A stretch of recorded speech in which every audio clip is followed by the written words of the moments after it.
ഇന്നലത്തെ വിഷയം മുഖ്യമായ 2 ശ്ലോകം.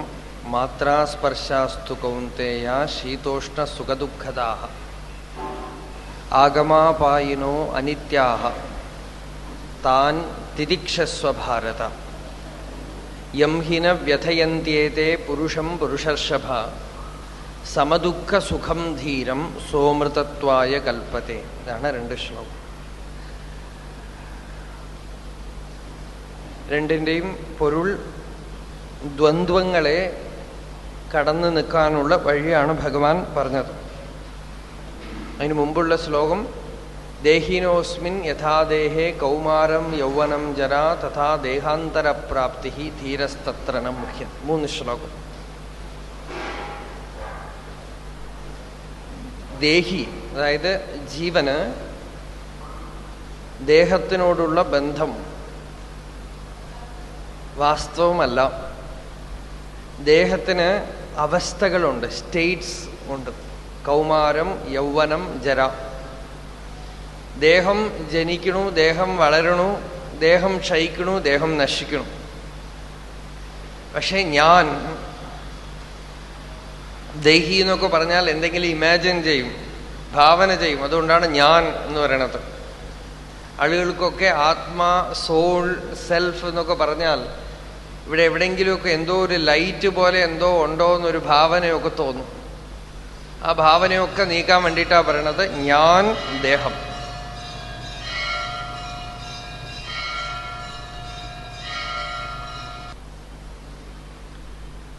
ദേഹത്തിൻ്റെ യജമാനനാണ് ദേഹി. ഈ വസ്ത്രം എൻ്റെ വസ്ത്രം. പക്ഷെ വസ്ത്രം ഞാനല്ല. എനിക്കും വസ്ത്രത്തിനും തമ്മിലുള്ള ബന്ധം ഞാനും എൻ്റെയും. അതുപോലെ എൻ്റെ പുസ്തകം, പക്ഷെ പുസ്തകം ഞാനല്ല. അതുപോലെ എൻ്റെ കൈ, കൈ ഞാനാണോ? കൈ ഞാനല്ല. എൻ്റെ കാല്, പക്ഷെ കാല് ഞാനല്ല. കൈയും കാലും ഒക്കെ മുറിച്ചു കളഞ്ഞതുകൊണ്ട് ഞാൻ ഇല്ലാതാവുമൊന്നുമില്ല. കാലും കൈയും ഒക്കെ ആംപ്യൂട്ടേറ്റ് ചെയ്തെടുത്താൽ അവർക്ക് ഞാൻ എന്നുള്ളത് അല്പം കുറഞ്ഞതായിട്ട് തോന്നുമോ? കാല് കുറച്ച് പോയതുകൊണ്ട് ഞാനിൻ്റെ 1% പോയി തോന്നുമോ? വ്യക്തിബോധത്തിൽ ഒരു മാറ്റവും ഇല്ലാതെ ഞാൻ എന്നുള്ളത് കാല് പോയാലും കൈ പോയാലും നിൽക്കും. അപ്പൊ ഈ കാലിനും കൈക്കും ഞാനിനും തമ്മിൽ ബന്ധമില്ല. ഞാൻ എന്നുള്ള സ്ഫൂർത്തിക്കും തമ്മിൽ ബന്ധമില്ല. ഭാഗവതത്തിൽ ദക്ഷന്റെ തലയെടുത്ത കഥയുണ്ട്. എന്നിട്ട് ആട്ടിന്റെ തല വെച്ചു കൊടുത്തു. ഇനി സയൻസ് ഭാവിയിൽ അതൊക്കെ ചെയ്യും, തലയൊക്കെ മാറ്റി വെക്കും. എന്നാലും തല പോയാലും ഞാൻ ബാധിക്കപ്പെടില്ല. തലയൊക്കെ ഒരു എക്സ്ട്രാ ഫിറ്റിംഗ് ആണെന്നാണ് യോഗികൾ പറയണത്. എന്താ അതിന് തെളിവ്? എല്ലാവരും പറയണത് യോഗാനുഭവം സഹസ്രാരത്തിലുണ്ടാവും എന്നാണ്. മൂലാധാരത്തിൽ നിന്നും കുണ്ടലിനി ശക്തി പ്രവഹിച്ച് സഹസ്രാരത്തിൽ എത്തിയാൽ പൂർണ്ണമായി. രമണ മഹർഷി ശഠിച്ചു, പൂർണ്ണമാവില്ല എന്നാണ്. സഹസ്രാരത്തിൽ നിന്നും ആ ശക്തി അവസാനം ഹൃദയസ്ഥാനത്തിൽ വന്ന് അടങ്ങണം എന്ന് മഹർഷിയുടെ ഒരു വാദമായിരുന്നു. അപ്പൊ കാവ്യകണ്ഠ ഗണപതി മുനി ചോദിച്ചു, ഭഗവാനെ, യോഗികൾ അങ്ങനെ പറയുന്നുണ്ടല്ലോ, സഹസ്രാരത്തിൽ എത്തിയത് കൊണ്ട് പൂർണ്ണം. സഹസ്രാരത്തിൽ എത്തിയാലും പോരാ, ജീവൻ മുക്തന് അത് ഹൃദയത്തിൽ വന്ന് അടങ്ങണം. ശിരസ്സാണ് ആത്മസ്ഥാനം എന്ന് വാദിക്കുന്നുണ്ടല്ലോ ചിലര് എന്ന് പറഞ്ഞു കാവ്യകണ്ഠ മുനി. അപ്പൊ മഹർഷി മുമ്പിലിരിക്കണ ഒരാളെ കാണിച്ചു കൊടുത്തു. മുമ്പിൽ കുറെ പേര് ഇരിക്കണു. അതിലൊരാള് ഉറങ്ങി ഇങ്ങനെ വീഴുക, തല ഇങ്ങനെ തൂങ്ങുക. അപ്പോ കാവ്യകണ്ഠനോട് പറഞ്ഞു, അത് ആത്മസ്ഥാനമാണെങ്കിൽ ഇങ്ങനെ വീഴുവോ? അത് ജഡമായത് കൊണ്ടാണ് ഇങ്ങനെ വീണത്. പിന്നെ കുറച്ച് കഴിഞ്ഞ് ഞെട്ടി എഴുന്നേറ്റു അയാൾ. ഇപ്പൊ എന്തുകൊണ്ട് എഴുന്നേറ്റു? ഇവിടുന്ന് എവിടുന്നോ കണക്ഷൻ വീണ്ടും ഉണ്ടായി. ഇലക്ട്രിസിറ്റി വീണ്ടും ഇവിടുന്ന് ഇങ്ങോട്ട് പോയപ്പോൾ അത് ഉണർന്നു. ആ കണക്ഷൻ കട്ടായപ്പോൾ അതങ്ങോട്ട് വീണു. അപ്പൊ ഹൃദയസ്ഥാനത്ത് നിന്നാണ് ഈ ശക്തി ശിരസിലേക്ക് പ്രവഹിക്കുന്നത് ശിരസല്ല സ്ഥാനം. ശിരസ് മുറിച്ചു കളഞ്ഞാൽ പോലും യുദ്ധത്തിലൊക്കെ തല വെട്ടിക്കളഞ്ഞാൽ കബന്ധം കടന്നു പെടയും, തലയില്ലാത്ത ശരീരം കടന്നു പെടയും. അപ്പൊ തല ഞാനല്ല, കയ്യ് കാല് തല ഒന്നും ഞാനല്ല. ഇന്ന് പിന്നെ കാർഡിയാക് സർജറി ഒക്കെ ചെയ്യുന്നു. ഹാർട്ടിനെ കുറച്ചു നേരം നിർത്തിയിട്ട് സർജറി ചെയ്ത ശേഷം ഇളക്കി വിടും. ഹാർട്ട് നിന്നപ്പോ ആള് മരിച്ചിട്ട് വീണ്ടും ജീവിച്ചോ? ഒന്നുമില്ല. ഹാർട്ട് നിന്നപ്പോ അവരോട് ഓപ്പറേഷൻ കഴിഞ്ഞ ആളുകളോട് ചോദിച്ചാൽ ഉറങ്ങിയ പോലെ ഉണ്ടായിരുന്നു എന്ന് പറയും. അത്രേ ഉള്ളൂ. അവര് മരിച്ചിട്ടൊന്നും ജീവിച്ചതല്ല. അപ്പോ ഹാർട്ട് നിന്നതുകൊണ്ടും ആള് പോണതൊന്നുമില്ല. അപ്പോ ശരീരത്തിൽ ഒരു ഭാഗവും ഞാനല്ല. ശരീരം ഞാൻ വസിക്കുന്ന ഒരു വീട്, ദേഹം വീട്, അതിൽ വസിക്കുന്ന ദേഹി ഞാൻ. തൽക്കാലം ഇപ്പൊ എങ്ങനെ ഇരിക്കട്ടെ അറിവ്, ദേഹത്തിൽ ഇരിക്കണു എന്നാണ് നമ്മൾ ആദ്യത്തെ അറിവ്. ക്ഷേത്രം ശരീരം, ക്ഷേത്രജ്ഞൻ ആത്മാ. ക്ഷേത്രജ്ഞൻ ക്ഷേത്രവുമായിട്ടുള്ള ബന്ധം കേവലം അവിദ്യാകൽപിതമാണ്. അവിദ്യ കൊണ്ടുള്ളതാണ് ക്ഷേത്രത്തിനും ക്ഷേത്രജ്ഞനും തമ്മിലുള്ള ബന്ധം. ഇത് രണ്ടും വേറെ വേറെ എന്ന് അറിഞ്ഞാൽ തന്നെ ജ്ഞാനം പൂർണ്ണമായി എന്നാണ് ഭഗവാൻ ഇനി പറയാൻ പോണത്. ക്ഷേത്രജ്ഞയോർ ജ്ഞാനം യത്തജ്ഞാനം മതം മമ. അപ്പോ ഈ ദേഹത്തിന് ജനനമുണ്ട്, വളർച്ചയുണ്ട്, മരണമുണ്ട്.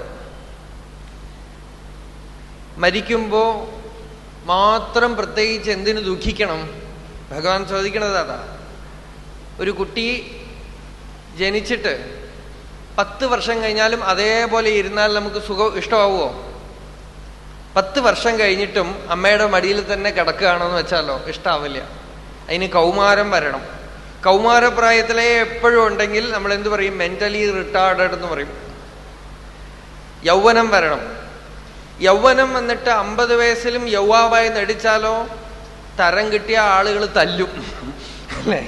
വാർദ്ധക്യം വരണം. അപ്പൊ വാർദ്ധക്യവും വരണം. അതേപോലെ ഒരു വലിയ റിലീഫാണ് മരണവും. ശരിക്കും പറഞ്ഞാൽ മരിക്കാൻ ആഗ്രഹിക്കും ജീവൻ. മരണത്തിനെ കുറിച്ച് മുൻകൂട്ടി ചിന്തിച്ചിട്ടാണ് നമ്മൾ പേടിക്കുന്നത്. മരിക്കണ സമയത്ത് ആരും പേടിക്കില്ല. മരണത്തിനെ കുറിച്ച് മുൻകൂട്ടി ഭാവന ചെയ്യുമ്പോഴാണ് ഭയം. പക്ഷെ മരണം വരണ സമയമാകുമ്പോൾ ഈ ജീവന് ഒന്ന് പോയി കിട്ടിയാൽ വേണ്ടില്ല എന്ന് തോന്നും. അതിനു വേണ്ട വേണ്ട അറിവ് ഭഗവാൻ കൊടുക്കും. അപ്പൊ ധീരന്മാർ ഈ മരണത്തിനെ കുറിച്ച് ആലോചിച്ച് പേടിക്കില്ല എന്ന് പറഞ്ഞു. പിന്നെ ജീവിച്ചിരിക്കുമ്പോൾ ഉള്ള ദുഃഖമാണ് ശീതം, ഉഷ്ണം, സുഖം, ദുഃഖം. ഇതൊക്കെ ഭഗവാൻ പറഞ്ഞു തിതിക്ഷ എന്നൊരു ഗുണം വളർത്തിയെടുക്കണം എന്നാണ്. തിതിക്ഷ, വേദാന്തം മനസ്സിലാവണമെങ്കിൽ ആദ്യം വേണ്ട ക്വാളിറ്റി അത്രയത്. സഹനം എന്ന് ഒരു ജനറൽ ട്രാൻസ്ലേഷൻ. പക്ഷെ തിതിക്ഷ എന്ന് വെച്ചാൽ സഹനം എന്ന് പറഞ്ഞാൽ പോരാ, ടോളറൻസ് എന്ന് പറഞ്ഞാൽ പോരാ. തിതിക്ഷയ്ക്ക് അർത്ഥം ആചാര്യസ്വാമികൾ വിവേക ചൂടാമണിയിൽ പറയുന്നു, സഹനം സർവദുഃഖാനാം അപ്രതീകാരപൂർവകം ചിന്താ വിലാപരഹിതം സാ തിതിക്ഷാ നിഗദ്യതേ. സർവദുഃഖാനാം, എന്തൊക്കെ ദുഃഖം ജീവിതത്തിൽ ഉണ്ടായാലും പ്രതീകാരബുദ്ധി ഇല്ലാതെ സഹിക്കണം. മാത്രമല്ല അതിനെക്കുറിച്ച് ആലോചിച്ച് ചിന്തിക്കുകയോ വിലപിക്കുകയോ ചെയ്യാതെ സഹിക്കണമെന്നാണ്.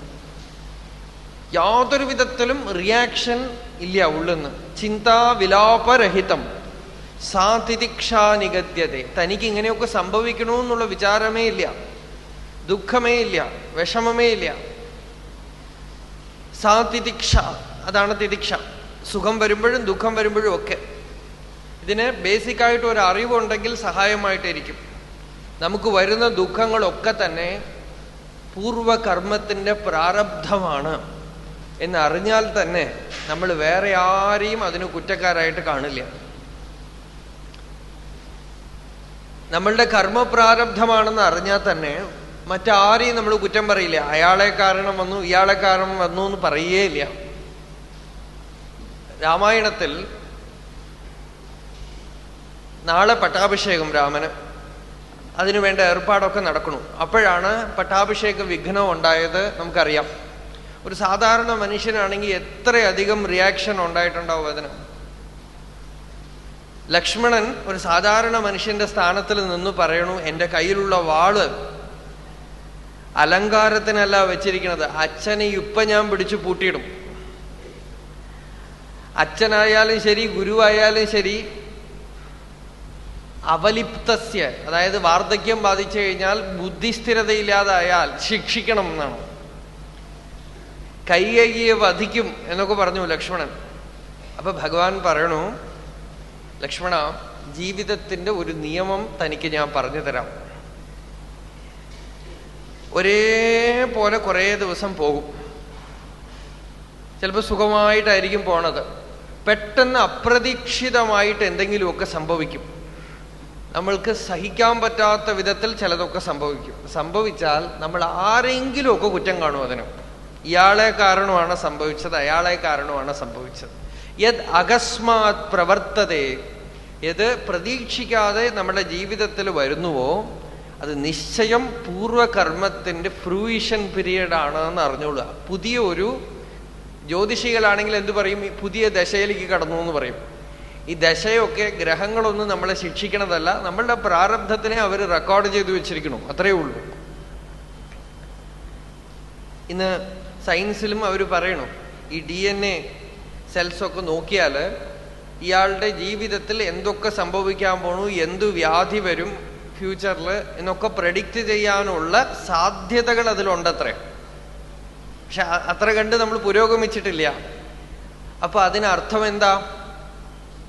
നമുക്ക് എന്തൊക്കെ അനുഭവിക്കാനുണ്ടോ അതൊന്നും മാറ്റിമറിക്കാൻ പറ്റില്ല എന്ന് ചുരുക്കം. അപ്പോ എന്താ വഴി? സഹനം സർവദുഃഖാനാം, വിലപിക്കാതെ സന്തോഷമായിട്ട് ഏറ്റുകൊള്ളാന്ന്. ഏകനാഥസ്വാമികളെ പോലെ. ഏകനാഥന്റെ ഒരു ഇൻസിഡന്റ് പലവട്ടം ഞാൻ പറഞ്ഞിട്ടുണ്ട്. അദ്ദേഹത്തിനെ കോപിപ്പിക്കാനായിട്ട് ഒരാളെ നാട്ടിലെ പിള്ളേരൊക്കെ കൂടെ ഏർപ്പാടാക്കി. ഗോദാവരിയിൽ കുളിച്ചിട്ട് വരുമ്പോ ഇയാള് വായിൽ വെറ്റിലയിട്ട് ഏകനാഥന്റെ മുഖത്ത് തുപ്പിയപ്പോ ഏകനാഥൻ വീണ്ടും പോയി കുളിച്ചിട്ട് വന്നു. വീണ്ടും തുപ്പി, വീണ്ടും കുളിച്ചിട്ട് വന്നു. 27 പ്രാവശ്യം തുപ്പി. അത്രയും ഏകനാഥൻ 27 പ്രാവശ്യം ഗോദാവരിയിൽ പോയി മുങ്ങിയിട്ട് വന്നു. അവസാനം ഈ മനുഷ്യന് പശ്ചാത്താപം തോന്നി. ഏകനാഥസ്വാമിയുടെ കാലിൽ വീണ് നമസ്കരിച്ചുകൊണ്ട് കരഞ്ഞു. അത്രയും, ഞാൻ എത്ര അപചാരം ചെയ്തു, എന്നിട്ടും അങ്ങേക്ക് കോപം വന്നില്ലല്ലോ, ദേഷ്യം വന്നില്ലല്ലോ. ഏകനാഥൻ പറഞ്ഞു, അങ്ങ് വലിയ മഹാത്മാ, അങ്ങയുടെ കൃപ കൊണ്ട് എനിക്കിന്ന് 27 പ്രാവശ്യം ഗംഗാസ്നാനം, അവര് ഗോദാവരി സ്നാനം ഗംഗാസ്നാനം എന്നാണ് പറയാ, കുളത്തിൽ കുളിയാണെങ്കിലും ഗംഗാസ്നാനമാണ്, ഗംഗാസ്നാനം കിട്ടി. അപ്പൊ ഇയാൾ ചോദിച്ചു, ഈ ദേഷ്യപ്പെടാതിരിക്കണതിന്റെ സീക്രട്ട് എന്താ, രഹസ്യം എന്താ? ഏകനാഥൻ പറഞ്ഞത്, നീ തുപ്പിയപ്പോ എൻ്റെ മുഖത്ത് വീണ ചളിയുണ്ടല്ലോ, അത് ഞാൻ ഒരിക്കൽ ഗോദാവരിയിൽ പോയി മുങ്ങിയാ പോകും. പക്ഷെ തന്നോട് വെറുപ്പ് വന്നാൽ എൻ്റെ ഉള്ളിൽ വരുന്ന ചളി ഞാൻ എത്ര പ്രാവശ്യം ഗോദാവരിയിൽ മുങ്ങിയാലും പോവില്ല. എൻ്റെ ഉള്ളിൽ ഞാൻ ബാധിക്കപ്പെടും. അതുകൊണ്ട് അപ്പോ പുറമേക്ക് ഇയാൾ തുപ്പണതിനെ വേണ്ടാന്ന് പറയാൻ പറ്റില്ല, അല്ലേ? പുറമേക്ക് അയാൾ തുപ്പണതിനെ വേണ്ടാന്ന് പറയാൻ നമുക്ക് സാധ്യമല്ല. അയാള് നമ്മളെക്കാളും കൂടുതൽ ബലവാനാണെങ്കിൽ എന്ത് ചെയ്യാൻ പറ്റും? ഒന്നും ചെയ്യാൻ പറ്റില്ല. പക്ഷെ അകമേക്ക് അതിനെ എടുത്തൽപ്പം പോലും വെറുപ്പില്ലാതിരിക്കാനുള്ള സ്വാതന്ത്ര്യം നമുക്കുണ്ട്. അതാണ് ഭഗവാൻ അടുത്ത ശ്ലോകത്തിൽ യം ഹിന വ്യഥയന്ത്യേതേ പുരുഷം പുരുഷർഷഭ സമദുഃഖ സുഖം ധീരം സോമൃതത്വായ കൽപ്പത്തെ. ആരെയാണോ ഈ സുഖം ദുഃഖം ഇതൊന്നും ബാധിക്കാത്തത്, ന വ്യഥയന്തി, തടസ്സപ്പെടുത്തണില്ല, വിഷമിപ്പിക്കണില്ല. ഭഗവാൻ രമണ മഹർഷിക്കും ഇതുപോലെ അനേക അനുഭവങ്ങൾ ഉണ്ടായിട്ടുണ്ട്. അദ്ദേഹം മാമരത്തോപ്പ് എന്ന് പറയുന്ന സ്ഥലത്ത്, തിരുവണ്ണാമലയിൽ നിന്ന് കുറച്ച് തള്ളി, അവിടെ ഒരു മാവ് തോപ്പാണ്.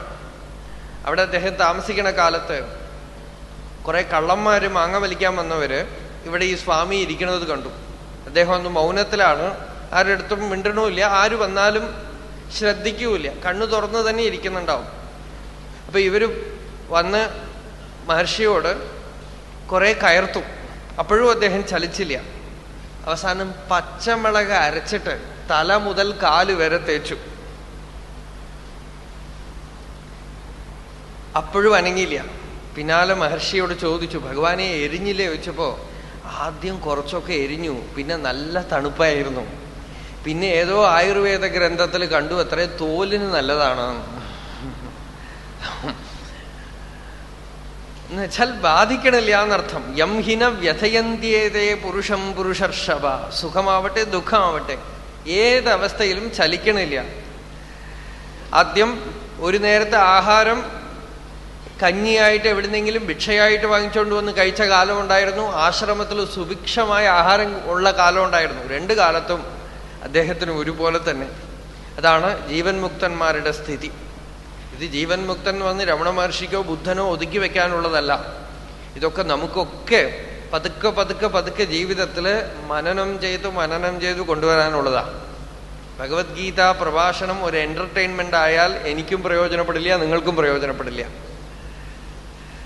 രണ്ടുപേർക്കും പ്രയോജനപ്പെടില്ല. നമ്മൾ കുറച്ച് കേട്ടു, രസിച്ചു, പോയി. ചിലർ സർട്ടിഫിക്കറ്റ് തന്നിട്ട് പോകും, അദ്ദേഹം നന്നായിട്ട് പറഞ്ഞു വന്നു. എന്ത് കാര്യം? ഒരു പ്രയോജനമില്ല, ആർക്കും പ്രയോജനപ്പെടില്ല. നമുക്ക് പതുക്കെ മനനം ചെയ്യാം. ഈ ഓരോന്നായിട്ടെടുത്ത് മനനം ചെയ്താൽ ഈ ഒരു സ്ഥിതി, ഇതിനെ തന്നെയാ ഭഗവാൻ അവസാനം സ്ഥിതപ്രജ്ഞൻ എന്ന് പറയാൻ പോണത്. ഒന്നുകൊണ്ടും വ്യഥയില്ല എന്നർത്ഥം, ചലിക്കാത്ത സ്ഥിതി. സുഖമാവട്ടെ ദുഃഖമാവട്ടെ നല്ലതാവട്ടെ ചീത്തയാവട്ടെ ഇതിലൊക്കെ സമദർശിത്വം. സഹ അമൃതത്വായ കൽപ്പത്തെ. അങ്ങനെയുള്ള ബാലൻസ് ആരുടെ ഉള്ളിൽ വരണോ അയാൾ പക്വപ്പെട്ട് അമൃതത്വം നേടാനായിട്ട്. അമൃതത്വം നേടുക എന്ന് വെച്ചാൽ എന്താ? അമൃതത്വം പുറത്തുനിന്ന് എവിടെ നിന്ന് നേടാനുള്ളതല്ല. അമൃതമായിട്ടുള്ളത് നമ്മളുടെ സ്വരൂപമാണ്. അമൃതാനുഭവം എന്ന് ജ്ഞാനേശ്വരി ഭഗവത്ഗീത വ്യാഖ്യാനമുണ്ട്. സംസ്കൃതത്തിൽ ശങ്കരാചാര്യരുടെ ഭാഷ്യം എത്ര പ്രബലമോ അതുപോലെ ഏറ്റവും അധികം ഇന്ത്യൻ ലാംഗ്വേജസിലും ഫോറിൻ ലാംഗ്വേജസിലും ട്രാൻസ്ലേഷനുള്ള ഒരു ഗീതാ വ്യാഖ്യാനമാണ് ജ്ഞാനേശ്വരന്റെ മഹാരാഷ്ട്ര ഭാഷയിലുള്ള ജ്ഞാനേശ്വരി. മലയാളത്തിലും ഉണ്ട് അതിൻ്റെ ട്രാൻസ്ലേഷൻ. അതല്ലാതെ ഭഗവത്ഗീതാ ഭാഷ്യമല്ലാതെ അമൃതാനുഭവം എന്ന് പറഞ്ഞ് ജ്ഞാനേശ്വരൻ ഒരു വർക്ക് എഴുതിയിട്ടുണ്ട്. മുഴുവൻ ആത്മാനുഭവത്തിനെ കുറിച്ചാണ്. അമൃതാനുഭവം എന്ന് വെച്ചാൽ എവിടെയോ ഉള്ള ഒരു വസ്തുവിനെ അനുഭവിക്കലല്ല, നമ്മളുടെ സ്വരൂപാനുഭവം. യഥാർത്ഥത്തിൽ ഞാൻ എന്താണ്, ഞാൻ ആരാണ് എന്നുള്ളതിനെ അനുഭവിക്കുന്നത് തന്നെയാണ് അമൃതാനുഭവം.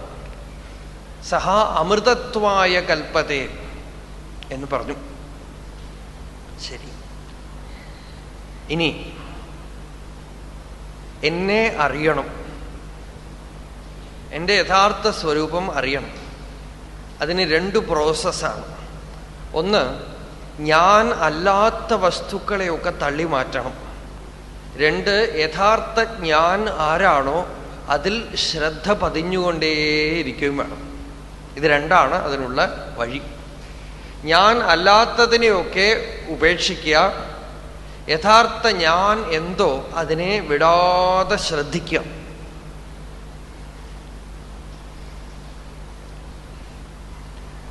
അപ്പോ ഇത് രണ്ടും പിരിച്ചറിയണം. ഞാൻ ആരാണ്, ഞാൻ അല്ലാത്ത വസ്തുക്കൾ എന്താ.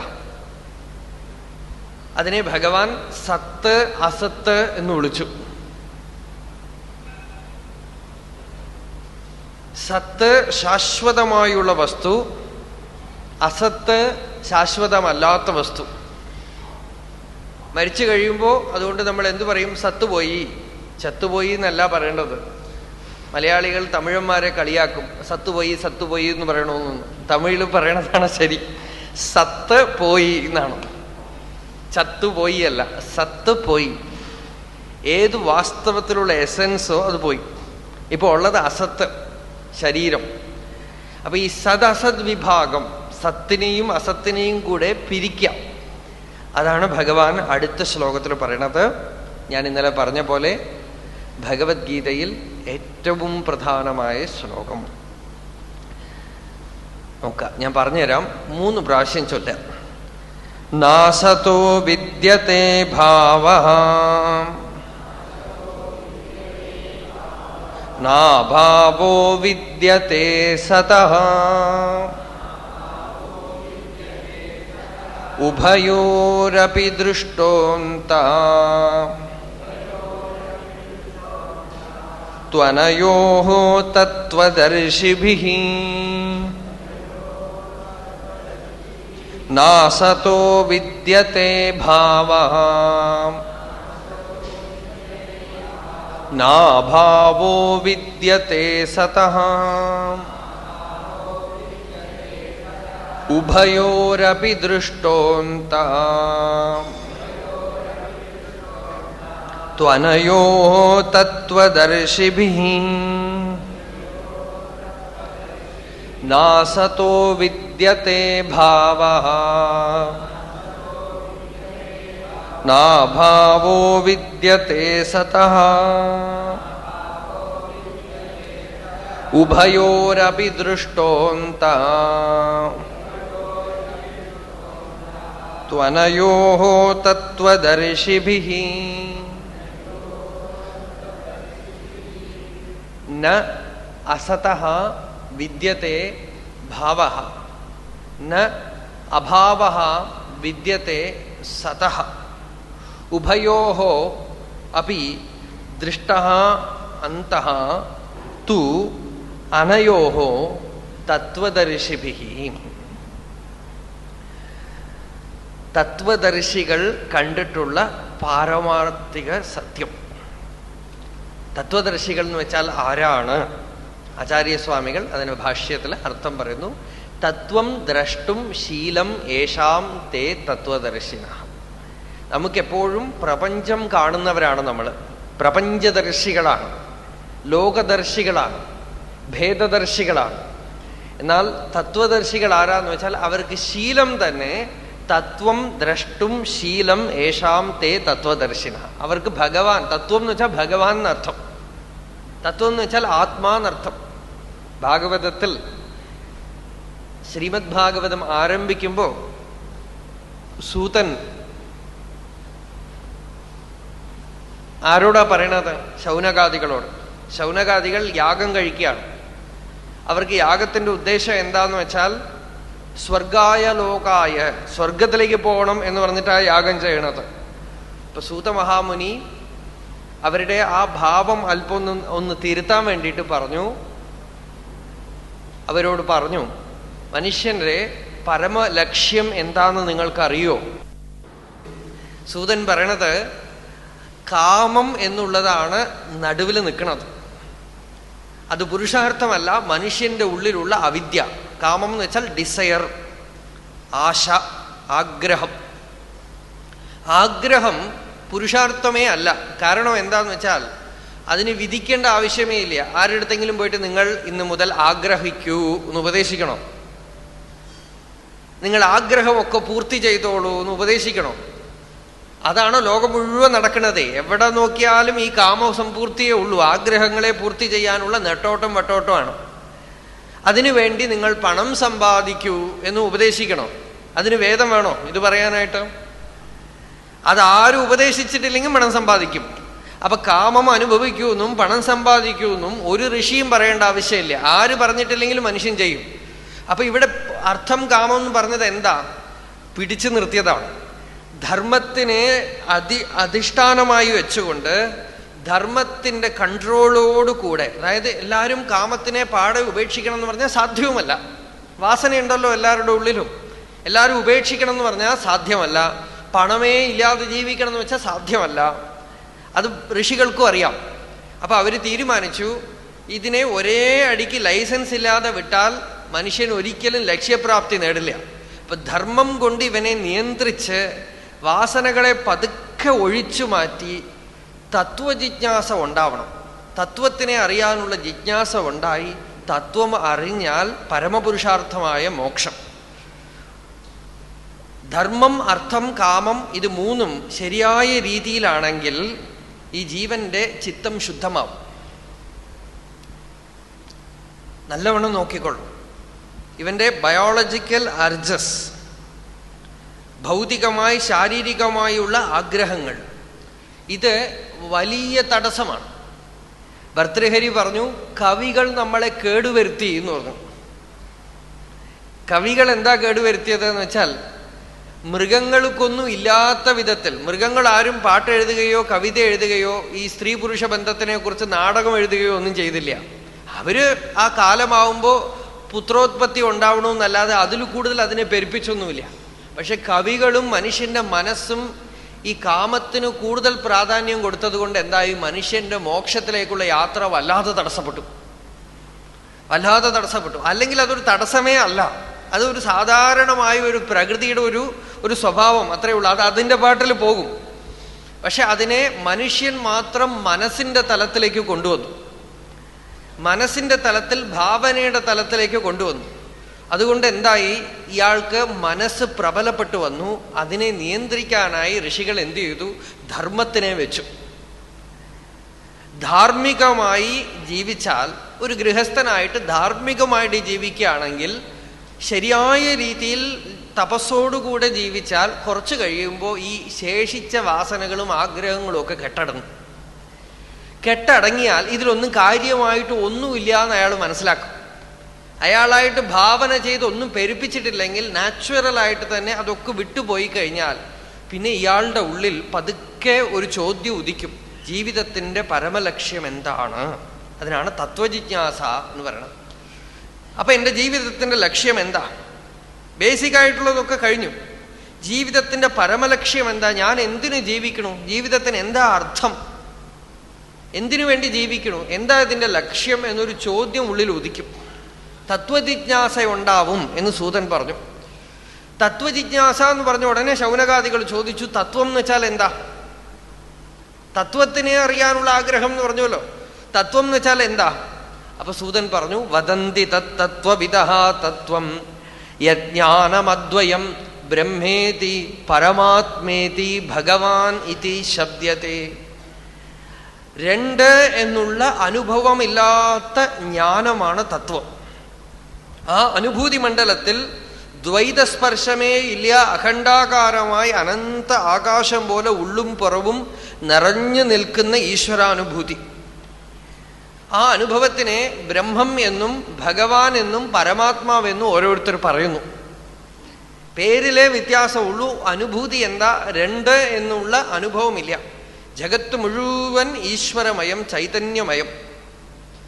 ഈ അനുഭൂതി ദശ നേടിയെടുക്കാനുള്ള പരിശ്രമമാണ് തത്വജിജ്ഞാസ. അത് നേടിയെടുത്തു കഴിഞ്ഞാൽ അവർ സദാ സകലത്തിനെയും ഭഗവത് സ്വരൂപമായിട്ട് കാണും. അതാണ് തത്വദർശികളുടെ സ്ഥിതി. തത്വം ദ്രഷ്ടും ശീലം. കാഞ്ഞങ്ങാട്ടില് ആനന്ദാശ്രമം, അവിടെ സ്വാമി രാമദാസ് ഉണ്ടായിരുന്നു. രാമദാസ് സ്വാമികൾ എല്ലാവർക്കും രാമനാമമാണ് അദ്ദേഹത്തിൻ്റെ ടാബ്ലറ്റ്, ഒറ്റമൂലിക. ആരു പോയാലും എന്ത് വിധത്തിലുള്ള സാധകനും അദ്ദേഹം രാമനാമം ഉപദേശിച്ചു കൊടുക്കും. ശ്രീരാം ജയറാം ജയ ജയറാം, ഇതാണ് അദ്ദേഹത്തിൻ്റെ മന്ത്രം. എന്നിട്ട് അദ്ദേഹം പറയും, ജഗത്ത് മുഴുവൻ രാമസ്വരൂപം, എല്ലാം അങ്ങനെ ധ്യാനം ചെയ്യാം. അദ്ദേഹത്തിൻ്റെ പ്രസിദ്ധമായ പുസ്തകങ്ങളാണ് in quest of God, in the vision of God, world is God. ഇതൊക്കെ പ്രസിദ്ധമായ അദ്ദേഹത്തിൻ്റെ പുസ്തകം. അദ്ദേഹത്തിൻ്റെ ആശ്രമത്തിൽ പോകുന്ന പല ഭക്തന്മാർക്കും ആദ്യമൊക്കെ ഇങ്ങനെ ചുറ്റി നോക്കുന്നവർക്കൊക്കെ ഒരു അത്ഭുതം. എന്താന്ന് വെച്ചാൽ ഇദ്ദേഹം എപ്പോഴും രാമനാമം ഉപദേശിക്കണു, പക്ഷെ ആശ്രമത്തിൽ ഒരിടത്തെങ്കിലും ഒരു രാമന്റെ ഫോട്ടോവോ രാമന്റെ വിഗ്രഹമോ ഒന്നും കാണാനില്ല. അപ്പൊ രാമദാസ് സ്വാമിയോട് ചോദിച്ചു, നിങ്ങൾ പൂജിക്കുന്ന രാമൻ എവിടെ? നിങ്ങൾ എല്ലാവർക്കും രാമനാമം ഉപദേശിച്ചും കൊടുക്കണു, നിങ്ങൾ പൂജിക്കുന്ന രാമവിഗ്രഹം എവിടെ? രാമദാസ് സ്വാമി പറഞ്ഞു, ഞാൻ പൂജിക്കുന്ന രാമവിഗ്രഹമാണ് എൻ്റെ മുമ്പിൽ നിൽക്കുന്നത് മുഴുവനും. നിങ്ങളൊക്കെ രാമൻ തന്നെ. ഇവിടെയുള്ള മരവും ചെടിയും പുല്ലും ആകാശവും ഭൂമിയും ഒക്കെ രാമൻ. പ്രത്യേകിച്ചൊരു രാമൻ വേണമെന്നില്ല. ഇങ്ങനെ സകലത്തിനെയും രാമനായിട്ട് കാണുക, അതാണ് തത്വദർശനം എന്നാണ്. അദ്ദേഹം ഇത്ര ഭക്തൻ, വളരെ സാത്വികനായ സന്യാസി ഒരിക്കലും ഒരു കാര്യം ചെയ്തു. എന്താ ചെയ്തതെന്ന് വെച്ചാൽ, അവിടെ അനേകം സ്വാമിയാർമാർ വരും. അങ്ങനെ വന്നൊരു സന്യാസി രാമദാസ് സ്വാമിയുടെ ആശ്രമത്തിൽ വന്ന് സ്വാമികൾ എല്ലാ സൗകര്യവും ചെയ്തു കൊടുത്തു ഈ സന്യാസിക്ക്, പൂജ ചെയ്യാനും ഒക്കെ. അപ്പോൾ വരുണവർ അദ്ദേഹം എന്തോ ഒരു വിഗ്രഹത്തിനെ വെച്ച് പൂജിക്കുന്നുണ്ടായിരുന്നു. അപ്പൊ ആ പൂജയ്ക്ക് രാവിലെ എണീറ്റാൽ അങ്ങനെ ഏർപ്പാട് ചെയ്യണം, ഇങ്ങനെ ഏർപ്പാട് ചെയ്യണം, ഒരുപാട് ചട്ടം കെട്ടും. അതൊക്കെ ആശ്രമത്തിലുള്ളവർ ഭക്തിയോടെ ചെയ്തു കൊടുക്കും. അവിടെ ആ കൃഷ്ണാബായി മാതാജി ഉണ്ടായിരുന്നു, ആ അമ്മ എല്ലാം ചെയ്തു കൊടുക്കും, ഭക്തിയോടെ ചെയ്തു കൊടുക്കും. ഇദ്ദേഹത്തിന് ഭയങ്കര കോപമാണ്, മൂക്കിലാണ് ശുണ്ഠി, വരുന്നവരോടൊക്കെ ശണ്ടയ്ക്ക് നിൽക്കും. പൂജ സമയത്ത് അവരെ കാണാൻ പാടില്ല, ഇവരെ കാണാൻ പാടില്ല, ഒരുപാട് നിർബന്ധമുണ്ട്. അങ്ങനെ അദ്ദേഹം പൂജ ചെയ്യുമ്പോൾ ആരോ അറിയാതെ അവിടെ വന്ന് എന്തോ ചെയ്തു. ഇദ്ദേഹം കോപം വന്നിട്ട് അയാളെ പൂജ സമയത്ത് എഴുന്നേറ്റ് അടിച്ചു. ഈ വാർത്ത രാമദാസ് സ്വാമിയുടെ അടുത്ത് എത്തിയപ്പോ നോക്കണം, അതാണ് ജീവൻ മുക്തന്മാർ. ഇതല്ലാത്തവർക്ക് ധൈര്യം വരില്ല. സ്വാമികൾ നേരെ അവിടുന്ന് വന്ന് ഈ മനുഷ്യന്റെ പൂജാ വിഗ്രഹവും എല്ലാം കൂടെ തുണിയിലെടുത്ത് കെട്ടി അടുത്തുള്ള കിണറ്റിൽ കൊണ്ടുപോയി ഇട്ടു. ഇന്നത്തോടെ അവസാനിക്കട്ടെ ഈ പൂജ എന്നാണ്. പൂജയുടെയൊക്കെ ലക്ഷ്യം എന്താ? സകല പ്രാണികളിലും ഭഗവാൻ ഉണ്ട് എന്നറിഞ്ഞ് ആരെയും വെറുക്കാതെ, ആരെയും ദ്വേഷിക്കാതെ, ശണ്ട കൂടാതെ ശാന്തിയോടെ ഇരിക്കാനാണ് പൂജ. അല്ലാതെ ഒരിടത്ത് മാത്രം ഭഗവാൻ ഉണ്ടെന്ന് പറഞ്ഞ് ബാക്കിയുള്ളവരെയൊക്കെ ദ്വേഷിക്കുകയും ശണ്ട കൂടുകയും ക്രോധം വയ്ക്കുകയും നിങ്ങൾ ഇത്ര വർഷമായി പൂജ ചെയ്തിട്ട് നിങ്ങൾക്ക് ഒരു പ്രയോജനവും ഉണ്ടായിട്ടില്ല. അതുകൊണ്ട് പൂജ ചെയ്യണതിലുള്ള വിരോധമല്ല കേട്ടോ, നല്ലവണ്ണം മനസ്സിലാക്കിക്കോണം. പൂജ ചെയ്യണതൊക്കെ നല്ലത്, ഞാനും പൂജ ചെയ്യണുണ്ട്. പക്ഷെ പൂജ എന്തിനാണ്? പുംസി അജായാഹ ലയഹ എന്നാണ് പൂജ എന്നുള്ളതിന്റെ വ്യുത്പത്തി. നമ്മളുടെ ഹൃദയത്തിലുള്ള പുരുഷനിൽ അജ എന്ന് വെച്ചാൽ മായ, അതായത് മനസ്സ് ചെന്ന് ലയിക്കണം, ആത്മാവിൽ ചെന്ന് ലയിക്കണം. അതിനാണ് പൂജ എന്ന് പേര്. അപ്പോ തത്വദർശനം എന്ന് വെച്ചാൽ സകല സ്ഥലത്തും ബ്രഹ്മദർശനം. സർവം ഖലു ഇതം ബ്രഹ്മ എന്ന ദർശനം. കാണുന്നതൊക്കെ ഭഗവത് സ്വരൂപമായിട്ടുള്ള ദർശനമാണ് തത്വദർശനം. ആ തത്വദർശികൾ എങ്ങനെ ജഗത്തിനെ മുഴുവൻ ബ്രഹ്മസ്വരൂപമായി കാണുന്നു, അതിൻ്റെ രഹസ്യം എന്താ? അതാണ് ഈ ശ്ലോകത്തിൽ ഭഗവാൻ പറയണത്. നാസത്തോ വിദ്യത്തെ ഭാവഃ ന അഭാവോ വിദ്യത്തെ സതഃ. അസത്തിന് ഭാവം ഇല്ല, സത്തിന് അഭാവം ഇല്ല എന്നാണ്. വളരെ ശ്രദ്ധിച്ചാലേ ഈ ശ്ലോകം മനസ്സിലാവുള്ളൂ. ഇത് നമ്മൾ ഗ്രഹിച്ചാൽ വലിയ പ്രയോജനം ഉണ്ടാവും പിന്നീട്. സത്തിന് അഭാവമില്ല, അസത്തിന് ഭാവമില്ല എന്നാണ്. സത് എന്ന് വെച്ചാൽ എന്താ അർത്ഥം? ഉള്ളത് എന്നർത്ഥം. അസത്ത് എന്ന് വെച്ചാലോ ഇല്ലാത്തത് എന്നർത്ഥം. ഇതാണ് സത് അസത് വിഭാഗം. ഇപ്പോ എന്താണ് സത്ത്, എന്താണ് അസത്ത്? ആദ്യം കുറച്ച് വേദാന്തപരമായി താത്വികമായിട്ട് പറയാം, എന്നിട്ട് അനുഭവ മണ്ഡലത്തിലേക്ക് വരാം. താത്വികമായിട്ട് പറഞ്ഞാൽ സത്ത് എന്താണ്, അസത്ത് എന്താണ് എന്ന് വെച്ചാൽ, ജഗത്ത് മുഴുവൻ ആരാഞ്ഞു നോക്കിയാൽ എല്ലാം മാറിക്കൊണ്ടേയിരിക്കണം, അല്ലേ? ആലോചിച്ച് നോക്കുക, എല്ലാം മാറുന്നു. സൂര്യചന്ദ്രാദി ഗോളങ്ങളും മുതൽ അമീബ വരെ എല്ലാം മാറണം. അനുസ്യൂതം മാറിക്കൊണ്ടേയിരിക്കണു, പരിണമിച്ചുകൊണ്ടേയിരിക്കണം.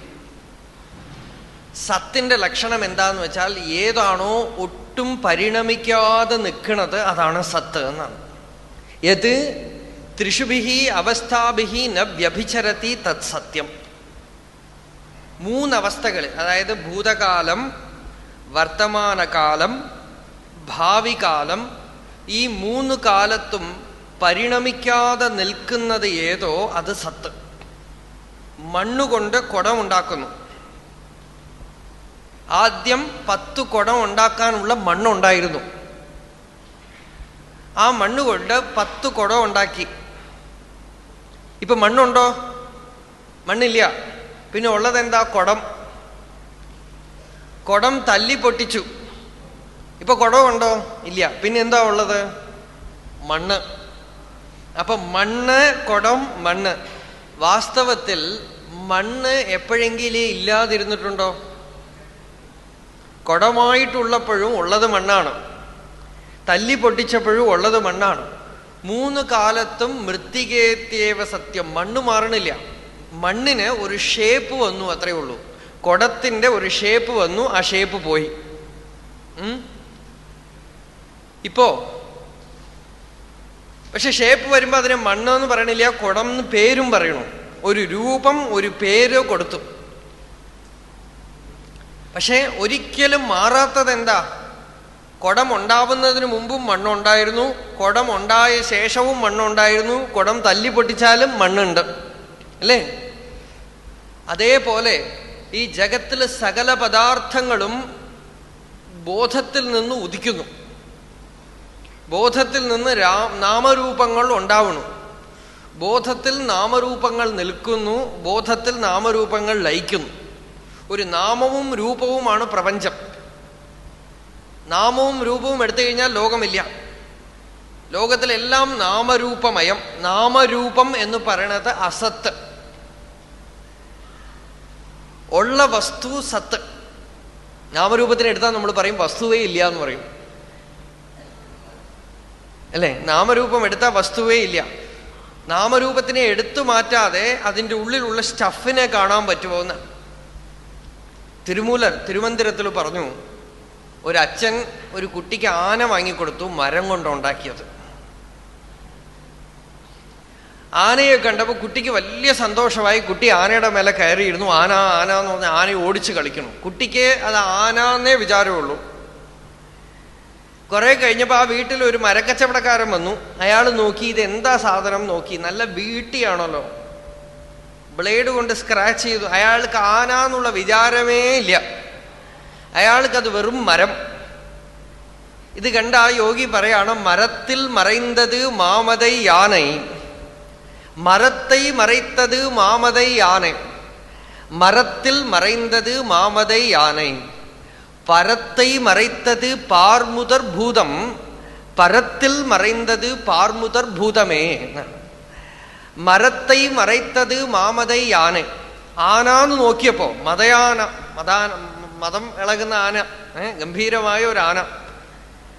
ആനാന്ന് കണ്ടപ്പോ മരം കണ്ടില്ല. അപ്പൊ മരം മറഞ്ഞുപോയി. മരം എന്നുള്ള ബുദ്ധിയേ ഇല്ല. മരം എന്ന് നോക്കിയപ്പോ മരത്തിൽ മറൈന്തത് മാമതൈ ആന. മരം എന്ന് നോക്കിയപ്പോ ആനയില്ല. അതേപോലെ പരത്തെ മറൈത്തത് പാർമുതർ ഭൂതം. പരത്തെ എന്ന് വെച്ചാൽ ബ്രഹ്മത്തിനെ, ഈശ്വരനെ ഈ പഞ്ചഭൂതമയമായ പ്രപഞ്ചം മറച്ചിരിക്കണം. നമുക്കിപ്പോ എന്ത് കാണുന്നു? ഈശ്വരൻ കാണുന്നില്ല. സ്ത്രീകളെന്ന് കാണുന്നു, പുരുഷന്മാരെന്ന് കാണുന്നു, വേണ്ടപ്പെട്ടവരെന്ന് കാണുന്നു, വേണ്ടപ്പെടാത്തവരെന്ന് കാണുന്നു, എനിക്ക് അറിയണവര്, അറിയാത്തവര്. അനേക ആരോപണങ്ങളോടുകൂടിയാണ് ഞാനിപ്പോ ലോകത്തിനെ കാണുന്നത്.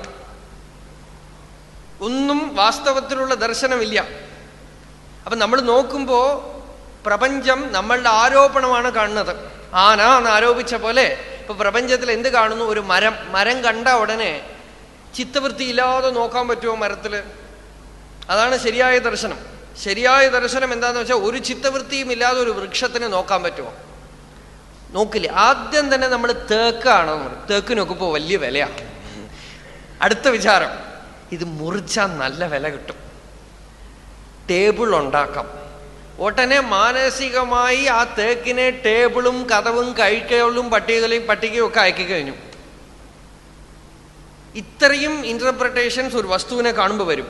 നോക്കണം, ഇതാണ് കാലുഷ്യം. അല്ലാതെ സാധാരണ കാമം ക്രോധമൊന്നുമല്ല. ഭയങ്കരമായ കണ്ടീഷനിങ് നമ്മളെ പിടിച്ചിരിക്കുക. അതുകൊണ്ടാണ് നമുക്ക് ലോകം ഇത്രയധികം നമ്മളെ ദുഃഖിപ്പിക്കുന്നത്. ഈ കണ്ടീഷനിങ് ഉള്ളിൽ നിന്ന് എടുത്തു കളഞ്ഞാൽ ഈ കാണുന്നത് ബ്രഹ്മമയം, ഈശ്വര സ്വരൂപം.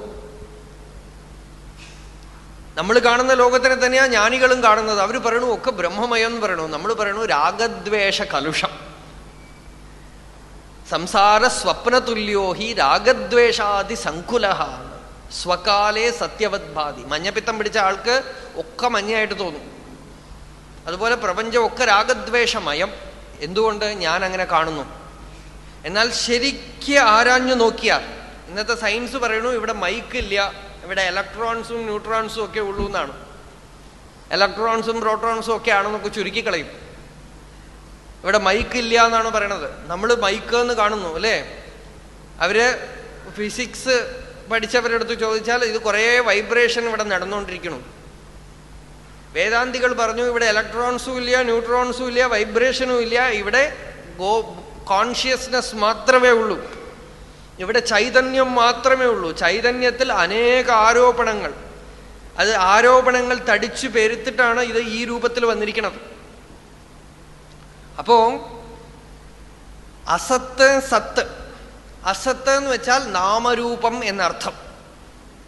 നാമരൂപം ഉണ്ടാവണു മറയണു. ആഗമാപായിനഃ അനിത്യാഹ. നാമരൂപം ഉണ്ടാവുന്നതിന് മുമ്പ് ഉള്ളത് സത്ത്. കയറ് സത്ത്, പാമ്പ് അസത്ത്. പകുതി വെളിച്ചത്തിൽ കയറിൽ പാമ്പ് കണ്ടു. ഇരുട്ടിലും പാമ്പ് കാണില്ല, നല്ല വെളിച്ചത്തിലും പാമ്പ് കാണില്ല. പകുതി വെളിച്ചം, മന്ദാന്ധകാരം എന്നാണ് വേദാന്തികൾ പറയുക. അതാണ് അരകുറയായിട്ടുള്ള അറിവ് എന്ന് പറയുന്നത്. അതാണ് ലോകത്തിന് മുഴുവൻ അപകടം. പകുതി വെളിച്ചത്തിൽ പാമ്പ് കണ്ടു, നിലവിളി കൂട്ടി, കടിച്ചു എന്ന് പറഞ്ഞു, മൂർഖനാണെന്ന് പറഞ്ഞു, പത്തി വിടർത്തി എന്ന് പറഞ്ഞു, വേണമെങ്കിൽ 2-3 പത്തി കണ്ടു എന്ന് പറയും. ചിലപ്പോൾ വിഷം പോലും കയറിയെന്ന് വരാം. വെളിച്ചം അടിച്ചു നോക്കിയാലോ ഒരു തുള്ളി ഒരു കയറ്, അല്ലെങ്കിൽ നല്ല പൂമാല കിടക്കണം. കയറ് കൂടെ വേണ്ട, മണക്കുന്ന പൂമ്പാലയാണ് പാമ്പായിട്ട് കണ്ടത്. കയറ് എന്നൊക്കെ പറഞ്ഞാൽ ചിലർക്കൊക്കെ വിഷമം. ബ്രഹ്മത്തിനെ കയറ് എന്ന് പറയാമോ? മലർമാല നാഗമാമോ എന്നാണ്. മലർമാലയെ നാഗമാക്കാൻ പറ്റുമോ? അത് മലർമാല നല്ല സുഗന്ധ പുഷ്പം. അപ്പോ അതുപോലെ സത്ത് അസത്ത് ഇത് രണ്ടും കൂടിക്കുഴഞ്ഞ് കിടക്കുകയാണ് ലോകത്തിൽ. ഇതിനെ കൂടിക്കുഴഞ്ഞാണ് കാണുന്നത്. ആനയെ കണ്ടാൽ മരം കാണില്ല, മരത്തിനെ കണ്ടാൽ ആനയെ കാണില്ല. അന്വേഷിച്ചാൽ മരമേ ഉള്ളൂ എന്ന് കാണുന്ന പോലെ ഈ പ്രപഞ്ചത്തിൽ എന്തിനെ അന്വേഷിച്ചാലും അവസാനം ബോധം മാത്രം അവശേഷിക്കും, ചൈതന്യം മാത്രം അവശേഷിക്കും. എന്തിനെ അന്വേഷിച്ച് ചെന്നാലും ചൈതന്യമയം. ചൈതന്യത്തിൽ നാമരൂപ ആരോപണമാണ്. എല്ലാം ഒരേ സ്റ്റഫ് കൊണ്ടാണ് ഉണ്ടാക്കപ്പെട്ടിരിക്കുന്നത്. അതിൽ നാമവും രൂപവും ആരോപിച്ച് പലതായിട്ട് കാണുന്നു എന്നാണ്. ഭാഗവതത്തിൽ ഈ നരകവർണ്ണനയൊക്കെ ചെയ്തിട്ടേ അവസാനം പറഞ്ഞു, നരകത്തിന്റെ രൂപത്തിലും സ്വർഗത്തിന്റെ രൂപത്തിലും ജ്യോതിശ്ചക്രങ്ങൾ, എന്താണ് ഈ ഗാലാക്സീസ് ഒക്കെ വർണ്ണിച്ചു. ഇതൊക്കെ വർണ്ണിച്ചിട്ട് വ്യാസഭഗവാൻ ഒരു അനുഗ്രഹം ചെയ്തു. അല്ലെങ്കിൽ എന്നെ കൊണ്ട് ഈ പഞ്ചമസ്കന്ധം പറയാനേ പറ്റില്ല. ആത്മതത്വം രമിച്ചുകൊണ്ടിരിക്കുന്നവര് ഈ നരകത്തിനെയും സ്വർഗത്തിനെയും വർണ്ണിച്ചുകൊണ്ടിരിക്കാൻ പറ്റുമോ? വ്യാസഭഗവാൻ ഒരു അനുഗ്രഹം ചെയ്തു. പഞ്ചമസ്കന്ധത്തിൽ ഇതൊക്കെ വർണ്ണിച്ചിട്ട് പറഞ്ഞു, ഈ ഗോളങ്ങളെയൊക്കെ വർണ്ണിച്ചിട്ട് അവസാനം പറഞ്ഞു, ഈ ഗോളങ്ങളൊക്കെ വിഷ്ണു, നരകവും വിഷ്ണു, സ്വർഗവും വിഷ്ണു, കാണുന്നത് മുഴുവൻ വിഷ്ണു. വിഷ്ണു അല്ലാതെ ഇവിടെ ഒന്നുമില്ല. ഇതൊക്കെ നിഷേധിക്കാൻ വേണ്ടിയാ വർണ്ണിച്ചത്, അല്ലാതെ വർണ്ണിക്കാൻ വേണ്ടി വർണ്ണിച്ചതല്ല. അതൊക്കെ നിഷേധിക്കാൻ വേണ്ടി തന്നെയാണ്. അപ്പോ സത്ത് അസത്ത് ഇനി മാറിക്കൊണ്ടിരിക്കുന്നത് അസത്ത്. ജഗത്തിലെല്ലാം പരിണമിച്ചു കൊണ്ടിരിക്കുന്നു. പരിണാമത്തിനെ കാണണമെങ്കിൽ തന്നെ പരിണമിക്കാത്ത ഒരു സ്ഥലത്ത് നിന്നുകൊണ്ടേ പരിണാമത്തിനെ കാണാൻ പറ്റും, അല്ലേ? നമ്മൾ ട്രെയിനിൽ നിശ്ചലമായിട്ടിരിക്കുമ്പോൾ അടുത്തുള്ള ട്രെയിൻ മൂവ് ആവുമ്പോൾ നമ്മളുടെ ട്രെയിനാണ് പോണതെന്ന് തോന്നും. നമ്മൾ വെറുതെ നിൽക്കുകയാണ്, പക്ഷെ നമ്മളുടെ ട്രെയിൻ പോണതാണെന്ന് തോന്നും. ജഗത്തിൽ പരിണാമങ്ങളൊക്കെ നമ്മൾ കാണുമ്പോൾ നമ്മൾ പരിണമിക്കണ പോലെ തോന്നുന്നു. പക്ഷെ നമ്മൾ പരിണമിക്കുകയാണെങ്കിൽ ഈ പരിണാമം കാണാനേ പറ്റില്ല. പരിണമിക്കാത്ത ഒരു വസ്തു ആണ് ഞാൻ. അതുകൊണ്ടാണ് ഈ പരിണാമം ഒക്കെ കാണപ്പെടുന്നത്. സ്ക്രീനും സിനിമയും പോലെ. ഫിലിമിന്റെ കൂടെ സ്ക്രീൻ ഓടാൻ തുടങ്ങിയ സിനിമ കാണാൻ പറ്റില്ല. സ്ക്രീൻ ഓടാതെ നിൽക്കുന്നത് കൊണ്ടാണ് സിനിമ കാണപ്പെടുന്നത്. സ്ക്രീൻ സത്ത്, സിനിമ അസത്ത്. സിനിമയിൽ പലതും കാണും. സുഖം വരും, ദുഃഖം വരും, കല്യാണം വരും, മരണം വരും, തീ പിടിക്കും. പക്ഷെ ഒന്നും കൊണ്ട് ബാധിക്കപ്പെടുന്നില്ല. എന്തുകൊണ്ട് സിനിമ കണ്ടിട്ട് ബാധിക്കപ്പെടുന്നില്ല?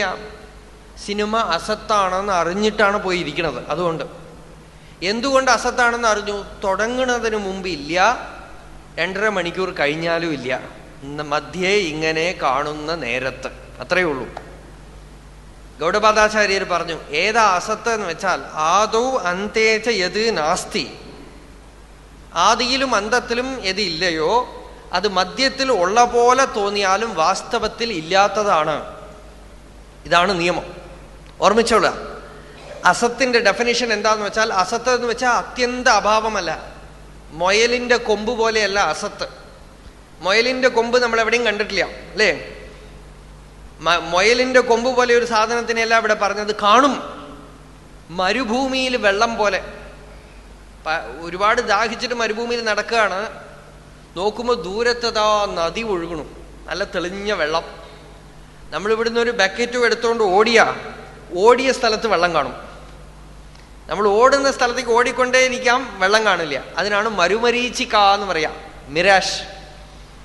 മരുഭൂമിയിൽ വരുന്ന മരുമരീച്ചിക്ക.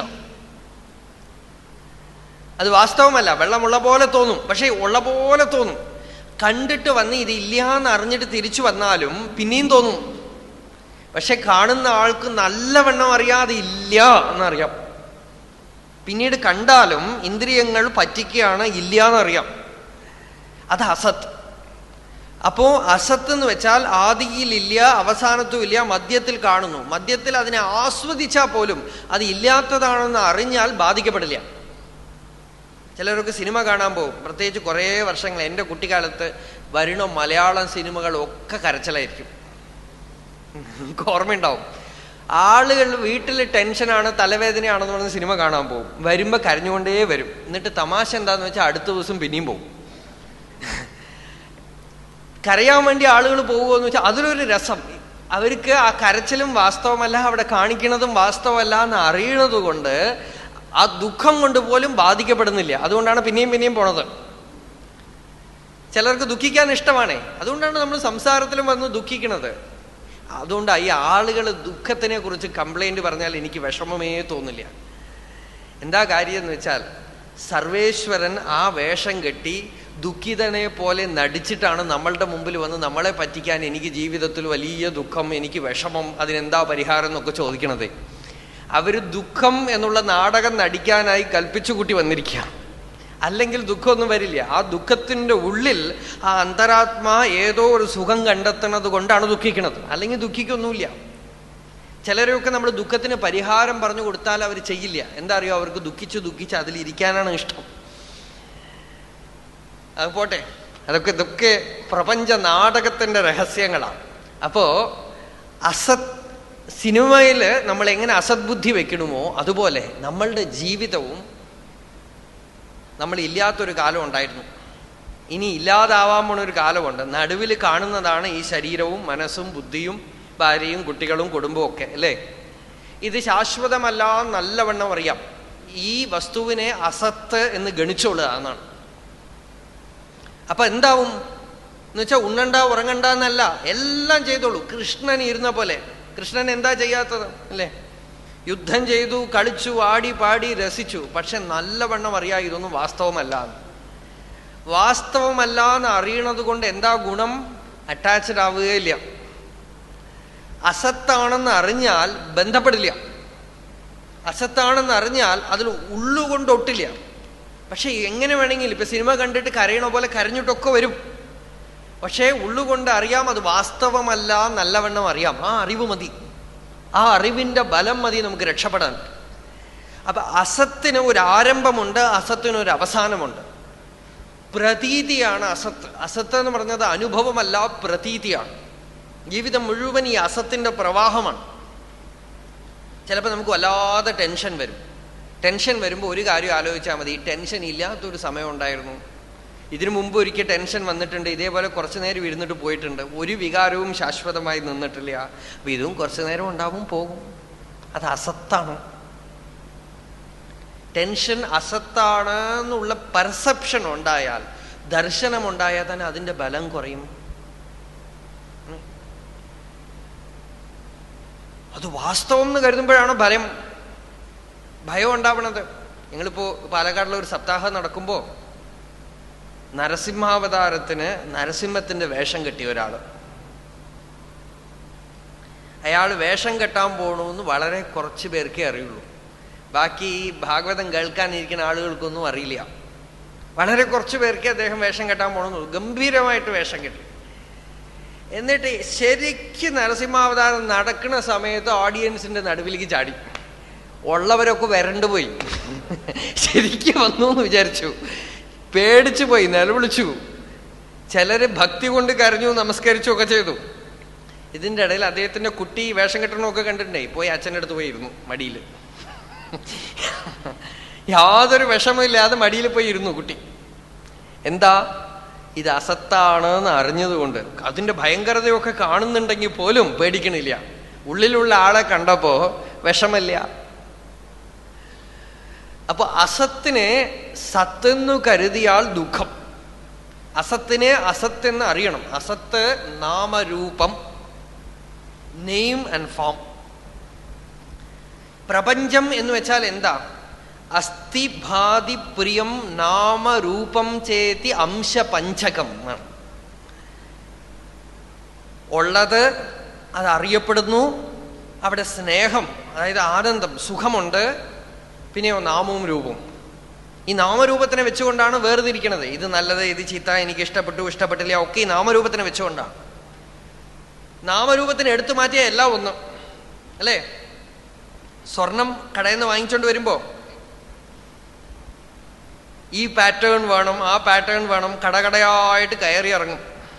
ഇഷ്ടപ്പെട്ടത് കിട്ടിയിട്ടില്ലെങ്കിൽ ദേഷ്യം വരും, സങ്കടം വരും. എന്നിട്ട് നമുക്ക് ഇഷ്ടപ്പെട്ട പാറ്റേണിലുള്ള മാലയൊക്കെ വാങ്ങിച്ചോണ്ട് വന്നു. വീട്ടിൽ വന്ന് അലമാറ തുറന്നു, പെട്ടിയിൽ ഇഷ്ടപ്പെട്ട പാറ്റേൺ മാലകളൊക്കെ വെച്ചു. ഇഷ്ടപ്പെടാത്തതും പൊട്ടിയതും പൊടിഞ്ഞതും നാളെ നാട്ടുകാരെയൊക്കെ വിളിച്ചോണ്ട് വന്ന് കാണിച്ചു കൊടുക്കണം. അപ്പൊ ഈ പഴയതൊന്നും കാണാൻ പാടില്ല, അതൊക്കെ വേറെ പെട്ടിയിൽ ബാക്കി വെച്ചു. പുതിയ പാറ്റേൺ മാലകളൊക്കെ ഒരു പെട്ടിയിലും പഴയ പാറ്റേണൊക്കെ വേറെ ഒരു പെട്ടിയിലും വെച്ചു. രാത്രി പൂട്ടി കിടന്നപ്പോ കള്ളം വന്നു. കള്ളം വന്ന് അലമാറ തുറന്നപ്പോ പുതിയ പാറ്റേൺ പെട്ടിയും പഴയ പാറ്റേൺ പെട്ടിയൊക്കെ തുറന്ന, ഇത് പഴയ പാറ്റേൺ വേണ്ട, എനിക്ക് പുതിയ പാറ്റേൺ മതി എന്ന് കള്ളം പറയുമോ? കള്ളന് പഴയ പാറ്റേണും പുതിയ പാറ്റേണും പൊട്ടിപ്പോയ മാലയും നല്ല മാലയും ഒക്കെ ഒന്നാണ്. കാരണം എന്താ? കള്ളൻ പാറ്റേണും നാമവും രൂപവും വളയും മാലയും ഒന്നും നോക്കില്ല. അയാൾ ഒന്നേ നോക്കുള്ളൂ, സ്വർണം, അതിൻ്റെ ബേസിക് സ്റ്റഫ് അല്ലേ? കനകൈക മഹാബുദ്ധി എന്നാണ് ആചാര്യസ്വാമികൾ. കനകത്തിൽ മാത്രം ദൃഷ്ടി, അല്ലാതെ കടക മുകുട്ടാദികളിലൊന്നും ദൃഷ്ടിയില്ല. ജ്ഞാനികളുടെ ദൃഷ്ടി ഇതുപോലെയാണ്. അവർ ഈ നാമത്തിനെയും രൂപത്തിനെയും ഒന്നും നോക്കില്ല.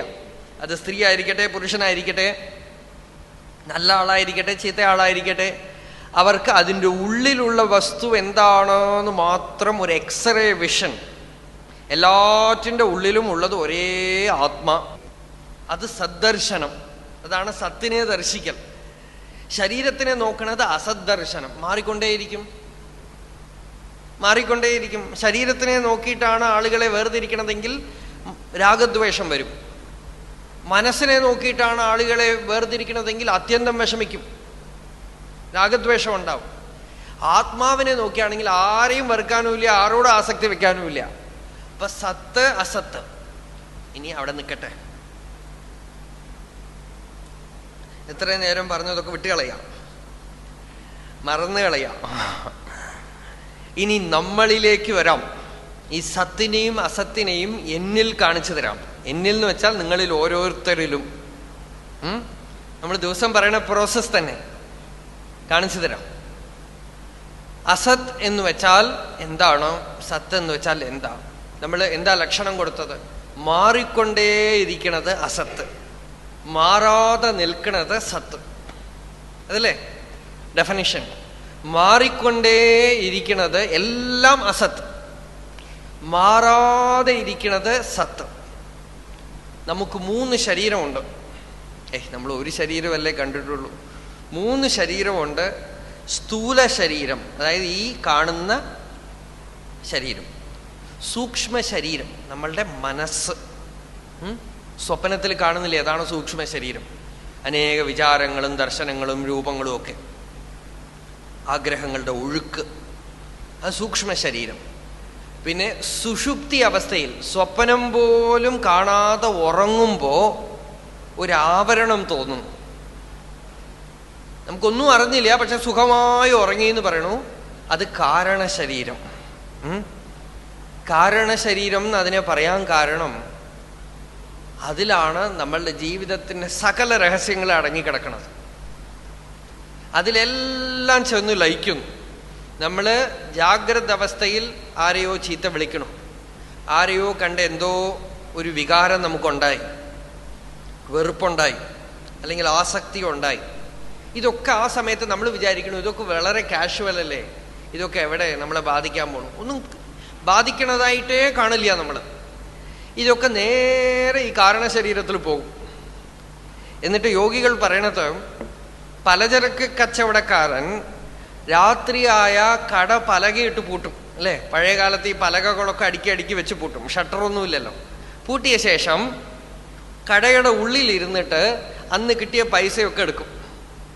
എന്നിട്ട് 10 പൈസയൊക്കെ ഒരു പെട്ടിയിൽ, 25 പൈസയൊക്കെ ഒരു പെട്ടിയിൽ, 50 പൈസ ഒരു പെട്ടിയിൽ, 1 ഉറുപ്പ്യ ഒരു പെട്ടിയിൽ, 10 ഉറുപ്പ്യ, 100 ഉറുപ്പ്യ, 50 ഉറുപ്പ്യ എല്ലാം കെട്ടായിട്ട് വേറെ വേറെ അടുക്കി അതാത് ഇടത്തിൽ വയ്ക്കും.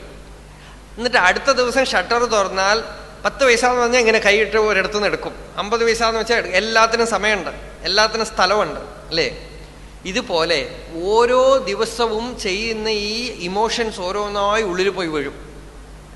ഓരോ ദിവസം രാത്രി ഉറങ്ങുമ്പോഴും അതാതിൻ്റെ അധിഷ്ഠാന ദേവതകൾ അല്ലെങ്കിൽ അതിൻ്റെ ഉള്ളിലുള്ള ആ ജീവശക്തി തന്നെ ഈ വാസനകളെയൊക്കെ ഒരു പ്രത്യേക ഓർഡറിൽ ഉള്ളിൽ അടുക്കി വെക്കും അത്രേ,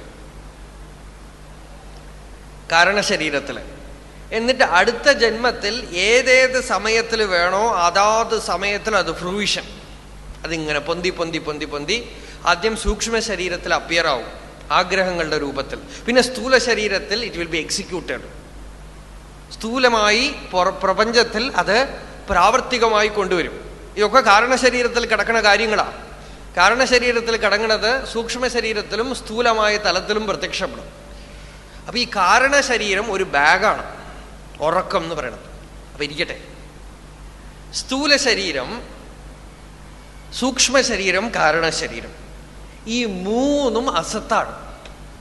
കാരണം എന്താ? മൂന്നും പരിണമിക്കണതാണ്. സ്ഥൂല ശരീരത്തിന്റെ പരിണാമം നമുക്ക് നല്ലവണ്ണം അറിയാം. ജനിച്ചു, വളരണു, ക്ഷയിക്കണു, തളരണു, വ്യാധി വരണു, അനേക ദുഃഖങ്ങൾ ഉണ്ടാവണു സ്ഥൂല ശരീരത്തിന് അല്ലേ. അത് അസത്താണോ എന്ന് പറഞ്ഞാൽ എളുപ്പത്തിൽ മനസ്സിലാവും.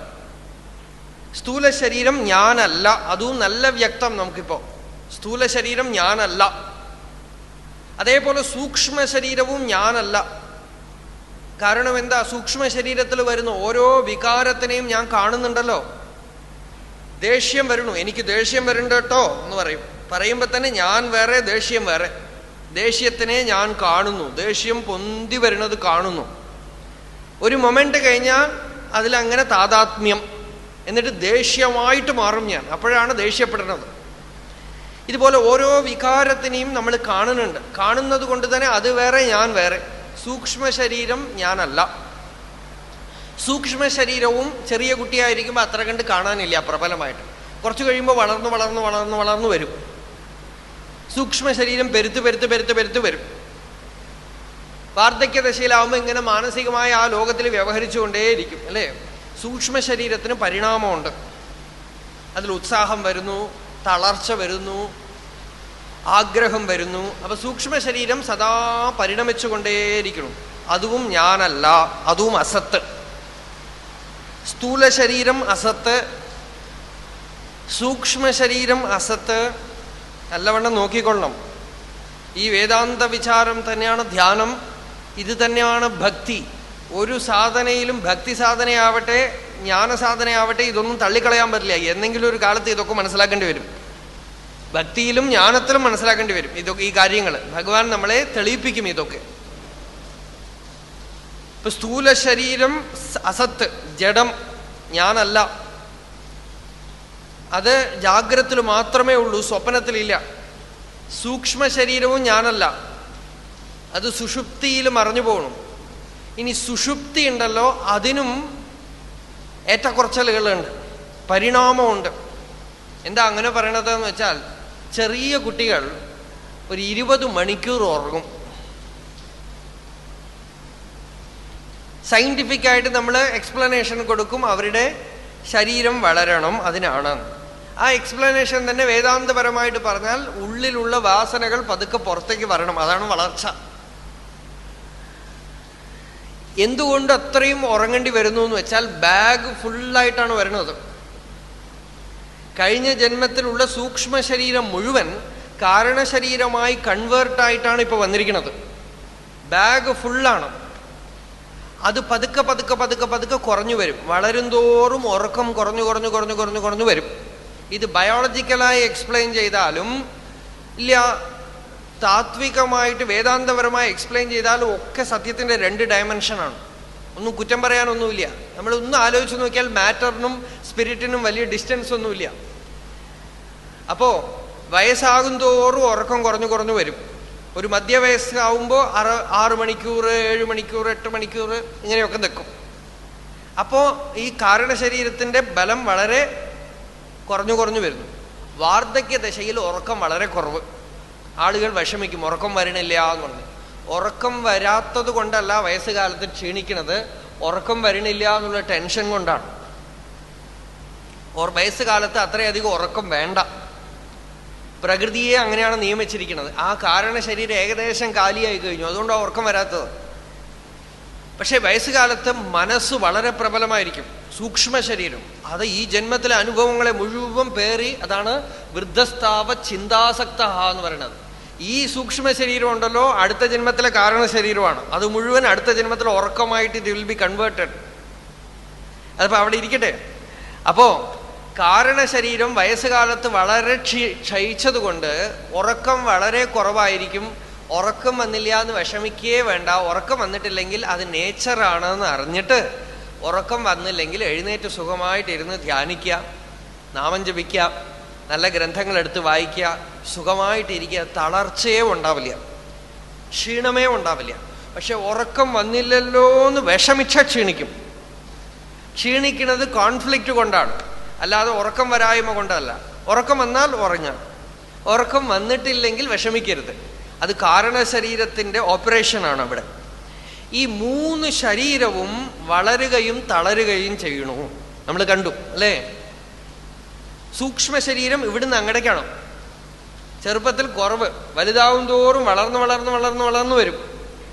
ഈ കാരണശരീരവും സ്ഥൂല ശരീരവും തളർന്ന് തളർന്നു വരും. കാരണം എന്താ? അത് രണ്ടും ഒറിജിനലാണ്. കാരണശരീരവും അക്സെപ്റ്റബിൾ, സ്ഥൂല ശരീരവും അക്സെപ്റ്റബിൾ. സൂക്ഷ്മ ശരീരം അവിദ്യ കൊണ്ട് നമ്മൾ വളർത്തിയതാണ്, അജ്ഞാനം കൊണ്ട് നമ്മൾ വളർത്തിയതാണ് സൂക്ഷ്മ ശരീരം. ഈ സ്വപ്നം എന്ന് പറയുന്നത് ഉണ്ടല്ലോ, അറിവില്ലായ്മ കൊണ്ട് ഉണ്ടാവുന്നതാണ്. അല്ലെങ്കിൽ സ്വപ്നത്തിന്റെ ആവശ്യമില്ല, അറിവില്ലായ്മ കൊണ്ട് നമുക്ക് ഉണ്ടാവണം. മൃഗങ്ങൾക്കൊന്നും നമ്മളെപ്പോലെ അധികം സ്വപ്നമൊന്നുമില്ല, കാഷ്വലായിട്ട് വല്ലതും കാണുമായിരിക്കും അവര്. ഈ അബോറിജിൻസ്, ഈ എന്താ പറയാ, ഈ ആദിവാസികളിലൊക്കെ റിസർച്ച് ചെയ്തവർ പറയണു അധികം സ്വപ്നമൊന്നും അവർ കാണാറില്ല എന്നാണ്. നമ്മളാണ് ഈ ഉള്ള സിനിമയും പഠിത്തവും ഭാവനകളും സ്വപ്നം കാണാൻ തന്നെ ഒരു ആർട്ടായി ഡെവലപ്പ് ചെയ്തെടുത്ത് സ്വപ്നം കാണുക എന്നുള്ളത് മുഖ്യ തൊഴിലാക്കിയിരിക്കുന്നത് മനുഷ്യനാണ്.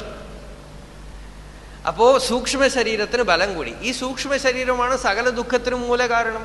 ഉറക്കം കൊണ്ടും ആരും ദുഃഖിക്കണില്ല, ശരീരം കൊണ്ടും ആരും ദുഃഖിക്കണില്ല. ദുഃഖത്തിന് മൂല കാരണം മനസ്സാണ്. മനസ്സ് എന്ന് വെച്ചാൽ സൂക്ഷ്മ ശരീരം. രമണ മഹർഷി ആശ്രമത്തിൽ ആരെങ്കിലുമൊക്കെ വന്നിരിക്കുകയാണെങ്കിൽ അവരോട് ആധ്യാത്മികമായിട്ടൊന്നും സാധാരണ ചർച്ച ചെയ്യാറില്ല. ഒരു കാര്യം നല്ലവണ്ണം ചോദിക്കും, ഊണ് കഴിച്ചോ ചോദിക്കും. വിശക്കുണ്ടെങ്കിൽ പോയി ഊണ് കഴിച്ചിട്ട് വരിക. ശരീരത്തിന്റെ വേദന, ആർക്കെങ്കിലും വയറുവേദന ഉണ്ടെങ്കിൽ ഉടനെ വളരെ കൺസേൺഡ് ആയിട്ട് അടുത്ത് പോയി ചോദിക്കും. ശരീരത്തിന്റെ വേദനയൊക്കെ അദ്ദേഹം ശ്രദ്ധിക്കുന്നത് കാണാം. അതേപോലെ ഉയർന്ന വിഷയം ആത്മതത്വം ചോദിച്ചാലും പറയും. പക്ഷെ ആരെങ്കിലുമൊക്കെ പോയിട്ട് ഭഗവാനെ മനസ്സ് വളരെ ചപലമായിരിക്കണു, ചഞ്ചലമായിട്ടിരിക്കണു, ഭയങ്കരമായിട്ടിരിക്കണു എന്ന് പറഞ്ഞാൽ அதுக்கு என்ன போய் மீசை இருக்கோ அது எப்படி இருக்கும்? മനസ്സ് ഭയങ്കരമായിരിക്കണു, ചപലമായിരിക്കണു, മനസ്സെന്താ അസുരൻ വേഷം കെട്ടി എങ്ങനെയിരിക്കും, അതിന്റെ രൂപം എന്താന്ന് ചോദിക്കും. He never accepted mind. അതായത് മനസ്സ് അജ്ഞാനം കൊണ്ട് തോന്നണതാണോ എന്നാണ് ഭാവന. നീ വളർത്തിയതാ. ശരീരത്തിന്റെ വേദന ഇറ്റ് ഈസ് ഫാക്ച്വൽ. കാരണശരീരത്തിന്റെ ഉറക്കവും ഫാക്ച്വലാണ്, വരുമ്പോഴേ കൊണ്ടുവന്നതാണ്. പക്ഷേ ഈ ജന്മത്തിൽ കൾട്ടിവേറ്റ് ചെയ്ത് വളർത്തിയതാണ് ഈ മനസ്സെന്ന് പറയുന്ന സാധനം, സൂക്ഷ്മ ശരീരം. അതിരിക്കട്ടെ, ഇത് മൂന്നും വളരുകയും തളരുകയും ചെയ്യണു. അസത്താണ്, സത്തായ ഞാനല്ല. അതിനൊന്നും സ്വയമേവ എക്സിസ്റ്റൻസും ഇല്ല. ഇതിനെ കാണുന്ന ഞാൻ ഉണ്ടെങ്കിലേ അതൊക്കെ ഉള്ളൂ. ഞാൻ മാത്രമേ സത്തുള്ളൂ. ഞാൻ എന്നുള്ള ഉണർവ് സത്ത്. ഒരു വിളക്കുണ്ടെങ്കിൽ ആ വിളക്കുണ്ട് എന്ന് കാണിക്കാൻ വേറെ ഒരു വിളക്ക് വേണ്ട, അല്ലേ? ടോർച്ച് ഉണ്ടോന്നറിയാൻ, ഒരു വിളക്ക് കത്തിച്ചുകൊണ്ടിരിക്കുമ്പോൾ ആ വിളക്കുണ്ടോന്നറിയാൻ ടോർച്ച് അടിച്ച് നോക്കണ്ട. അതേപോലെ ഞാൻ ഉണ്ടോന്നറിയാൻ വേറെ ആരും പറഞ്ഞു തരണ്ട. തനിക്ക് താൻ തന്നെ താനുണ്ടോ നല്ലവണ്ണം അറിയാം. അത് സ്വയം പ്രകാശവസ്തു. അപ്പൊ അതുമാത്രം സത്ത്. ഏതിന് സ്വയം തൻ്റെ ഉണ്മയെ അറിയില്ലയോ അത് അസത്ത്. ഈ കൈക്ക് സ്വയം അതിന് ഉണ്മയെ അറിയില്ല. കൈ മുറിഞ്ഞു കിടന്നാൽ, മുറിഞ്ഞു വീണാൽ അതിൻ്റെ ഉണ്മയെ അറിയില്ല. ആരുടെ കൈയാണെന്ന് ചോദിച്ചാൽ അതിനെ അറിയില്ല, അതിന് ജീവനും ഇല്ല. നമുക്കറിയുന്ന ഒരാളുടെ കൈ മുറിഞ്ഞു പോയി. അയാൾ നല്ല ധൈര്യമുള്ള ആൾ, അയാൾ ആ കൈ എടുത്തുകൊണ്ട് ആസ്പത്രി കൊണ്ട് കൊടുത്തു. ഡോക്ടറോട് പറഞ്ഞു എങ്ങനെയെങ്കിലും തുന്നിച്ചേർക്കാൻ പറ്റുമോ? അവർ പറഞ്ഞു തുന്നിച്ചേർത്ത് നോക്കാം, പക്ഷെ വീണ്ടും കണക്ഷൻ ഉണ്ടായി, ബ്ലഡ് സർക്കുലേഷൻ ഒക്കെ ഉണ്ടായി, അതിലേക്ക് ലൈഫ് എനർജി വരുമോ എന്ന് പറയാൻ പറ്റില്ല എന്ന് പറഞ്ഞു. അത്രയും കാലം അതൊന്നിനും ഒരു വിറക് കഷ്ടം. അങ്ങനെ അല്ലെങ്കിൽ എന്ത് ചെയ്യാൻ പറ്റും? അതിനെ ആദ്യം എടുത്തിട്ട് തീയിലിടുക, അത്രേ പറ്റൂ. പ്രത്യേക സംസ്കാരം, ഒന്നും ചെയ്യാൻ പറ്റില്ല. അപ്പൊ കയ്യോ കാലോ ഒക്കെ അതിന് സ്വയമേവ ഒന്നും അസ്തിത്വമില്ല. കൈ ശരിക്കും ആംബ്യൂട്ടേറ്റ് ചെയ്ത് എടുത്തു എന്ന് വെച്ചാൽ അയാൾക്ക് ബോധമില്ലാതെ കിടക്കുകയാണ് മുറിയിൽ, ഇരുട്ട് മുറിയിലാണ് കിടക്കണത്. അയാൾക്ക് പ്രജ്ഞ വരുമ്പോ വേദന ഇല്ലെങ്കിൽ പലപ്പോഴും അയാൾക്ക് കൈ ഇല്ല എന്നുള്ളത് പോലും അറിയാതെ ഉപയോഗിക്കാൻ നോക്കും. ഉപയോഗിക്കാൻ നോക്കുമ്പോഴാണ് ഓ തനിക്ക് കൈയില്ല എന്നുള്ളത് തന്നെ അറിയാം. ഉപയോഗിക്കാൻ ശ്രമിച്ചാലേ അറിയുള്ളൂ കൈയില്ല എന്നുള്ള കാര്യം. കാരണം എന്താ? അതിന് സ്വയമേവ താനുണ്ട് എന്നുള്ള വ്യക്തിബോധം അതിനില്ല. ഞാൻ എന്നുള്ള ബോധം വേറെ സ്ഥാനത്ത് നിന്നുകൊണ്ട് ഈ ശരീരത്തിൽ ഓരോ അംഗത്തിനും പ്രത്യേക അസ്തിത്വം ഉള്ള പോലെ ഉണ്ടാക്കി കൊടുക്കുന്നു. അപ്പൊ ഞാൻ സത്ത്, ഞാൻ അനുഭവിക്കുന്ന വസ്തുക്കളൊക്കെ അസത്ത്. ദൃക്ക് സത്ത്, ദൃശ്യം അസത്ത്. കാണുന്നവൻ സത്ത്, കാണപ്പെടുന്ന വസ്തുക്കൾ അസത്ത്. അസത്ത് തൽക്കാലം ഉണ്ടെങ്കിലും ഭഗവാൻ പറയണത് അത് ഇല്ലാന്ന് കണക്കാക്കിക്കൊള്ളുക അർജുന എന്നാണ്. തൻ്റെ ശരീരവും മറ്റുള്ളവരുടെ ശരീരവും ഒക്കെ ഇപ്പൊ ഉണ്ടെന്ന് തോന്നുന്നുണ്ടെങ്കിലും ഇത് വെറും സ്വപ്നമാണ്, ദീർഘസ്വപ്നം എന്നാണ്. സ്വപ്നത്തിൽ കുറച്ചു നേരത്തിൽ പോണു. ഇപ്പൊ നമ്മളുടെ കൺസെപ്റ്റ് ഓഫ് ടൈം വെച്ച് നോക്കിയാൽ ദീർഘസ്വപ്നം കുറച്ചു കാലത്തേക്ക് കൂടെ നിൽക്കും, കഴിഞ്ഞു. എത്ര അത്ഭുതമാണ് നമ്മുടെ മുമ്പിൽ കാണുന്നതാണ്. നമുക്ക് വളരെ വേണ്ടപ്പെട്ടവര് മരിച്ചു കഴിഞ്ഞു, ഡിസപ്പിയർ ആവണം. കുറച്ചു ദിവസം കരയും, അത് കഴിഞ്ഞാൽ മറന്നു പോണു. കുറച്ച് കഴിഞ്ഞാൽ അതും മറന്നു പോണു. ആ മരിച്ചുപോയ ആളെ കുറിച്ചുള്ള വിചാരമേ ഉള്ളെന്ന് പോയി. Naturally we accept it. അപ്പൊ എന്താ? അതിന് ഭാവമില്ല, അത് ശാശ്വതമായിട്ട് നിൽക്കില്ല. അത് വരും, നിൽക്കും, പോകും. അസത്തിന് ഭാവമില്ല. ഇത് മറ്റുള്ളവരിൽ അറിയാനല്ല, മുഖ്യമായി എന്നിൽ ഞാൻ അറിയണം. അപ്പോഴേ ദുഃഖം മാറിക്കിട്ടുള്ളൂ. മറ്റുള്ളവരിൽ ഇപ്പൊ എല്ലാവരും നമ്മളുടെ വേണ്ടപ്പെട്ടവരൊക്കെ മരിച്ചതുകൊണ്ട് കരയാതിരിക്കണം എന്നല്ല അതിൻ്റെ അർത്ഥം. എൻ്റെ ശരീരം, മനസ്സ്, ബുദ്ധി ഇതൊക്കെ അസത്താണെന്ന് അറിഞ്ഞാൽ അതിനോടുള്ള ആസക്തി കുറഞ്ഞു വരും. അതിനാണത്. അപ്പോ ഈ അസത്തായ ശരീരത്തിന് ശാശ്വതമായ ഭാവമില്ല. ഒരു മഹാത്മാവ് നിസർഗദത്ത മഹാരാജ്, അദ്ദേഹം എല്ലാവർക്കും മഹർഷിയെ പോലെ തന്നെ താൻ ആരെന്ന് കണ്ടെത്തി താൻ ആരെന്ന് ധ്യാനിക്കൂ അങ്ങനെ ഉപദേശിച്ചപ്പോ എല്ലാവരും ശരിക്കൊന്നും മനസ്സിലാക്കില്ലല്ലോ. അരകുറയായി മനസ്സിലാക്കി ഒരാൾ വന്ന് മഹാരാജിൻ്റെ അടുത്ത് വന്ന് ചോദിച്ചു, ഞാൻ എൻ്റെ ഏത് രൂപമാ ധ്യാനിക്കേണ്ടത് ചോദിച്ചു. കണ്ണാടിയിൽ പോയി നോക്കിയിട്ട് വന്നിരിക്കുകയാണ്. അപ്പൊ അദ്ദേഹം പറഞ്ഞു, നീ ജനിക്കുന്നതിന് 10 മാസം മുമ്പ് എങ്ങനെയുണ്ടായിരുന്നോ ആ രൂപം ധ്യാനിക്കൂ എന്നാണ്. അപ്പോഴോ ഞാനില്ലായിരുന്നു എന്ന് പറയും അല്ലേ? വാസ്തവത്തിൽ ഞാനില്ലായിരുന്നു എന്നൊന്ന് ഭാവന ചെയ്ത് നോക്കൂ. ഭാവന ചെയ്യാൻ പറ്റില്ല. ഒരിക്കലും നമുക്ക് സാധ്യമല്ലാത്ത ഒരു കാര്യമാണ് അവനവന്റെ നാസ്തിത്വം ഭാവന ചെയ്യുക എന്നുള്ളത്. വേറെ എന്ത് വേണമെങ്കിൽ നമുക്ക് ഭാവന ചെയ്യാം. ഞാൻ ഇല്ലാത്ത അവസ്ഥ, ഞാൻ ഭാവന ചെയ്യണ്ടല്ലോ ഒരു ശൂന്യാവസ്ഥ. ആരാ ഭാവന ചെയ്യണത്? ഞാൻ. ഭാവന ചെയ്യണമെങ്കിൽ തന്നെ അവിടെ ഞാൻ വേണം, അസ്തിത്വം വേണം. എക്സിസ്റ്റൻസിന് നോൺ എക്സിസ്റ്റന്റ് ആവാൻ പറ്റില്ല. ഞാൻ ആണ് എക്സിസ്റ്റൻസ്. അഹമസ്മി യോഹമസ്മി അഹമസ്മി അഹമേവാഹമസ്മി. ഞാൻ എപ്പോഴും ഉള്ളവനാണ് ഉള്ളവനാണ് ഉള്ളവനാണ്. എല്ലാവർക്കും അനുഭവപ്പെടുന്നതാണ് അഹമസ്മി. ഒരാളെങ്കിലും ഞാൻ ഇല്ലാത്തവനാണ് എന്ന് പറഞ്ഞിട്ടും അനുഭവിക്കാൻ പറ്റില്ല. അപ്പോ സത്തിന് അഭാവമേ ഇല്ല. ഉണ്ട് എന്നുള്ള അനുഭൂതി ഇല്ലാതാവുകയേ ഇല്ല. ഇല്ലാത്തത് ശരീരം, മനസ്സ്, ബുദ്ധി, നാമരൂപങ്ങൾ വന്നും പോയും കൊണ്ടേയിരിക്കും, മാറിക്കൊണ്ടേയിരിക്കും, പരിണമിച്ചുകൊണ്ടേയിരിക്കും. അപ്പൊ പരിണമിക്കുന്നതിൽ ശ്രദ്ധ വെക്കാതെ പരിണമിക്കാതെ ഇരിക്കുന്ന സത്തിൽ ശ്രദ്ധ വെച്ച് പരിണമിക്കുന്ന വസ്തുക്കളെ കൈകാര്യം ചെയ്താൽ ദുഃഖിക്കില്ല. ഈ പ്രപഞ്ചം മുഴുവൻ നാമരൂപമയമായി കാണുന്നത് അസത്ത്, നാമരൂപങ്ങളെ അണിഞ്ഞ് നമ്മളുടെ മുമ്പിൽ നിൽക്കുന്നത് സത്ത്. ശിവൻ വേഷം കെട്ടി സ്ത്രീയായിട്ടും പുരുഷനായിട്ടും ഒക്കെ നമ്മളുടെ മുമ്പിൽ നിൽക്കണു. കണ്ടെത്തിയ ഋഷീശ്വരന്മാർ പറയുന്നു, ഭഗവാനെ അങ്ങ് തന്നെയാണ് എല്ലാം. ത്വം സ്ത്രീ ത്വം പുമാനസി ത്വം കുമാര ഉതവാ കുമാരി ത്വം ജീർണോ ദണ്ഡേന വഞ്ചസി ത്വം ജാതോ ഭവസി വിശ്വതോ മുഖഃ. ഭഗവാനെ അങ്ങ് തന്നെയാണ് സ്ത്രീ, അങ്ങ് തന്നെയാണ് പുരുഷൻ, അങ്ങ് തന്നെയാണ് കുമാരൻ, അങ്ങ് തന്നെയാണ് കുമാരി. വൃദ്ധനായി വടികുത്തി നടക്കുന്നതും എല്ലാം അവിടുന്ന് തന്നെ. ജഗത്ത് മുഴുവൻ അവിടുത്തെ സ്വരൂപം. എങ്ങനെ അവർ കണ്ടു? അവർ നമ്മളെപ്പോലെ തന്നെയാണ് ലോകം കാണുന്നത്. എന്നിട്ട് എങ്ങനെ പറഞ്ഞു? ഈ നാമരൂപത്തിൻ്റെ ഉള്ളില് മാറാതെ നിൽക്കുന്ന വസ്തുവിനെ അവർ കണ്ടു, സത്തിനെ അവർ കണ്ടു, അസത്തിനെയും കണ്ടു. പക്ഷെ ഉപേക്ഷിച്ച് കളഞ്ഞു. കള്ളൻ സ്വർണത്തിൻ്റെ രൂപം ഉപേക്ഷിച്ച പോലെ, തട്ടാൻ സ്വർണത്തിൻ്റെ രൂപം ഉപേക്ഷിക്കണ പോലെ, ജ്ഞാനികളും രൂപത്തിനെ കാണുന്നുണ്ടെങ്കിലും രൂപത്തിന് പ്രാധാന്യം കൊടുക്കാതെ രൂപത്തിന് പുറകിലുള്ള അരൂപമായ ആത്മാവിനെ സദാ ദർശിച്ചു കൊണ്ടിരിക്കുന്നു തത്വദർശികൾ. അതുകൊണ്ട് എന്താണ്? രൂപ ആവിർഭവിക്കുന്നത് കൊണ്ടോ മറയുന്നത് കൊണ്ടോ രൂപം എന്തൊക്കെ തന്നെ കാണിച്ചാലും അവർ ചലിക്കില്ല. നരസിംഹത്തിനെ കണ്ട് എല്ലാവരും പേടിച്ചു, പ്രഹ്ലാദൻ പേടിച്ചില്ല.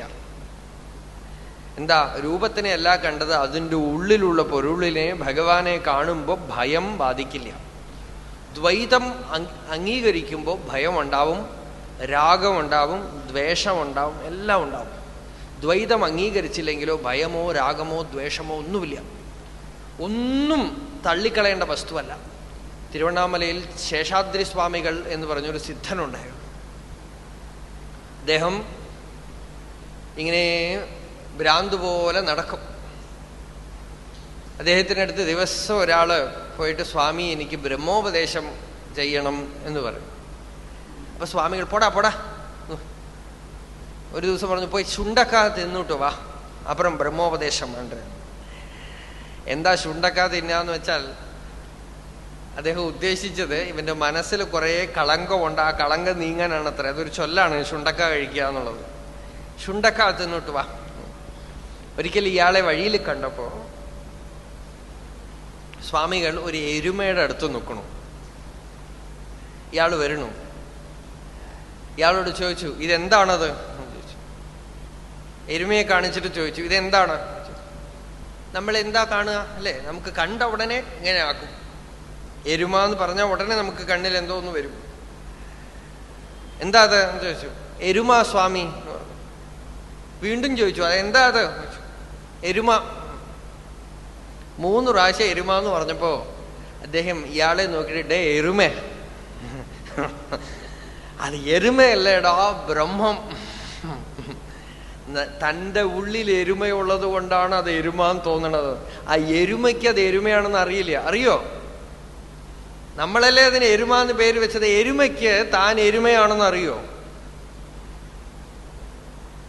നമ്മൾ പേര് വെച്ച് പറ്റിക്കപ്പെടുകയാണ്. ഇന്നൊരു പുസ്തകത്തിൽ വായിച്ചു, പൂച്ചയുടെ പിതൃപിതാമഹൻ, ആദ്യമായി ഉണ്ടായ പൂച്ചയ്ക്ക് എന്തോ ഒരു പേര്. ആ പേര് കുട്ടികൾക്ക് ആ പേരെന്താണ് എന്ന് ക്വിസ് മത്സരത്തിൽ ചോദിക്കാം. പൂച്ച ആദ്യമായി ആവിർഭവിച്ചപ്പോൾ എന്തോ ഒരു ഇംഗ്ലീഷിലൊരു പേര്. അത് പൂച്ചകൾ വെച്ച പേരാണോ? നമ്മൾ ആരോ ഈ അടുത്ത കാലത്ത് വെച്ച പേരാണ്. അത്രയും ആരംഭത്തിലുണ്ടായ പൂച്ചയ്ക്ക് വെറുതെ ഒരു പേര് അല്ലേ? എരുമയ്ക്ക് താൻ എരുമയാണെന്നും അറിയില്ല, എരുമാൻ തനിക്കൊരു പേരുണ്ടെന്നും അറിയില്ല, എരുമാന്നൊരു ജീവിയാണ് താനെന്നും അറിയില്ല. നമ്മളതിന് എരുമാന്ന് പേര് വെച്ച് കുടുങ്ങി. അതിനോട് വെറുപ്പ് അല്ലെങ്കിൽ അതിനോട് ഇഷ്ടം ഒക്കെ തോന്നും. ശേഷാദ്രി സ്വാമിയോട് പറഞ്ഞു, ഇടേ എരുമ, ഇത് എരുമയില്ലേ ബ്രഹ്മം. നീ ബ്രഹ്മം എന്ന് നോക്കിയാൽ എരുമയെ കാണില്ല, എരുമാന്ന് കണ്ടാൽ ബ്രഹ്മം കാണില്ല. അതിനൊരു കഥയുണ്ട് വാസുദേവ മനനത്തിൽ. ഒരാള്, ഗൃഹസ്ഥനായ ആള് സന്യാസം സ്വീകരിച്ച് ഒരു ആശ്രമത്തിൽ താമസിക്കുകയാണ്. അവിടുത്തെ അധിപതി ദിവസം വേദാന്ത പ്രഭാഷണം ചെയ്ത് ഇയാൾക്ക് ധ്യാനിക്കാനായി തത്വോപദേശം ചെയ്യും. ഇയാൾ കുറേ വർഷങ്ങളായി ധ്യാനം ചെയ്യാൻ ശ്രമിക്കുമ്പോൾ മനസ്സിനെ നിശ്ചലമായിട്ട് നിർത്താൻ ശ്രമിക്കണു, സാധിക്കണില്ല. അപ്പൊ ഇയാൾ ഗുരുവിൻ്റെ അടുത്ത് വന്ന് പറഞ്ഞു, എനിക്ക് ധ്യാനിക്കാൻ പറ്റണില്ല, എത്ര ധ്യാനിച്ചാലും മനസ്സ് ചപലമാവണു. അപ്പൊ ഗുരു പറഞ്ഞു, ശരി, ഒരു കാര്യം ചെയ്യ്, കുറച്ചു ദിവസം മനസ്സിനെ ശ്രദ്ധിക്കാം, ധ്യാനിക്കുമ്പോൾ മനസ്സ് എവിടെ പോകണമെന്ന് ശ്രദ്ധിക്കാം, എന്നിട്ട് ആ പദാർത്ഥം എന്താന്ന് എൻ്റെ അടുത്ത് വന്ന് പറയും. മനസ്സ് പോകണമെങ്കിൽ ഏതെങ്കിലും നമുക്ക് ആസക്തിയുള്ള വസ്തുവിൻ്റെ പുറകിലേ പോവുള്ളൂ. അല്ലാതെ വെറുതെ അമേരിക്കൻ പ്രസിഡന്റ് ഇന്ന് രാവിലെ ബ്രേക്ക്ഫാസ്റ്റ് കഴിച്ചോ ആവോ എന്നും നമ്മൾ വിഷമിക്കില്ല. നമുക്ക് ഏതെങ്കിലും വിധത്തിൽ അറ്റാച്ച്മെന്റ് ഉള്ള ആരെങ്കിലും കുറിച്ചേ ചിന്തിക്കുള്ളൂ. അപ്പൊ അത് എന്താന്ന് കണ്ടുപിടിച്ചിട്ട് വരൂ എന്ന് പറഞ്ഞു. അപ്പൊ ഇയാൾ ധ്യാനിക്കാൻ ഇന്ന് കുറേ ദിവസം കഴിഞ്ഞിട്ട് ഗുരുവിൻ്റെ അടുത്ത് വന്നു പറഞ്ഞു, നാണം അയാൾക്ക് പറയാൻ, എന്താ മനസ്സിൽ വരണത്? ഒരു എരുമ, എപ്പോഴും ഒരു എരുമ മനസ്സിൽ വരണു. അപ്പൊ ഇയാൾ ചോദിച്ചു, എന്താ ഇപ്പൊ എരുമയെ കാണാൻ കാരണം? ഇപ്പൊ പറഞ്ഞു, കാരണം ഇതാണ്, ഞാൻ എൻ്റെ ഭാര്യയും കുട്ടികളും ഒക്കെ മരിച്ചു, എനിക്ക് ആകപ്പാടെ ഉണ്ടായിരുന്നത് ഒരു എരുമയാണ്, ഞാൻ എൻ്റെ സ്നേഹം മുഴുവൻ ആ എരുമയിൽ കൊടുത്ത എരുമയിൽ ആളിച്ചു വളർത്തി. ഇപ്പൊ ആ എരുമയെ വിട്ടാക്കിയിട്ടാണ് ഞാനിപ്പോൾ സന്യാസം എടുത്ത് വന്നത്. ഇപ്പോഴും ആ എരുമയോടുള്ള ആസക്തി കാരണം ആ എരുമ എന്ത് ചെയ്യണമോ, എവിടെ ഇരിക്കണമോ, എങ്ങനെ ഇരിക്കണമോ എന്നൊരു വിചാരം ഉള്ളത് കൊണ്ട് എരുമ സദാ ഉള്ളിൽ വന്നുകൊണ്ടിരിക്കണം. നമുക്കാവുമ്പോൾ ഇപ്പൊ പറയുമ്പോൾ തന്നെ ചിരി വരണം. എന്താന്ന് വെച്ചാൽ എരുമ എന്ന് വെച്ചാൽ ഒരു തുച്ഛമായ ജീവൻ. ഞാൻ ഇത് ഗുരുവായൂരപ്പൻ എന്ന് പറഞ്ഞു കഴിഞ്ഞാൽ ഓ നമ്മളിങ്ങനെ ഇരിക്കും അല്ലേ? അപ്പോ ഗുരുവായൂരപ്പൻ വേറെ, എരുമ വേറെ. എരുമ എന്ന് വെച്ചാൽ ഒരു തുച്ഛമായ ജീവൻ എന്ന് നമുക്ക് ഉടനെ തോന്നും. ആ ഗുരുവിന് അങ്ങനെ തോന്നിയതേ ഇല്ല.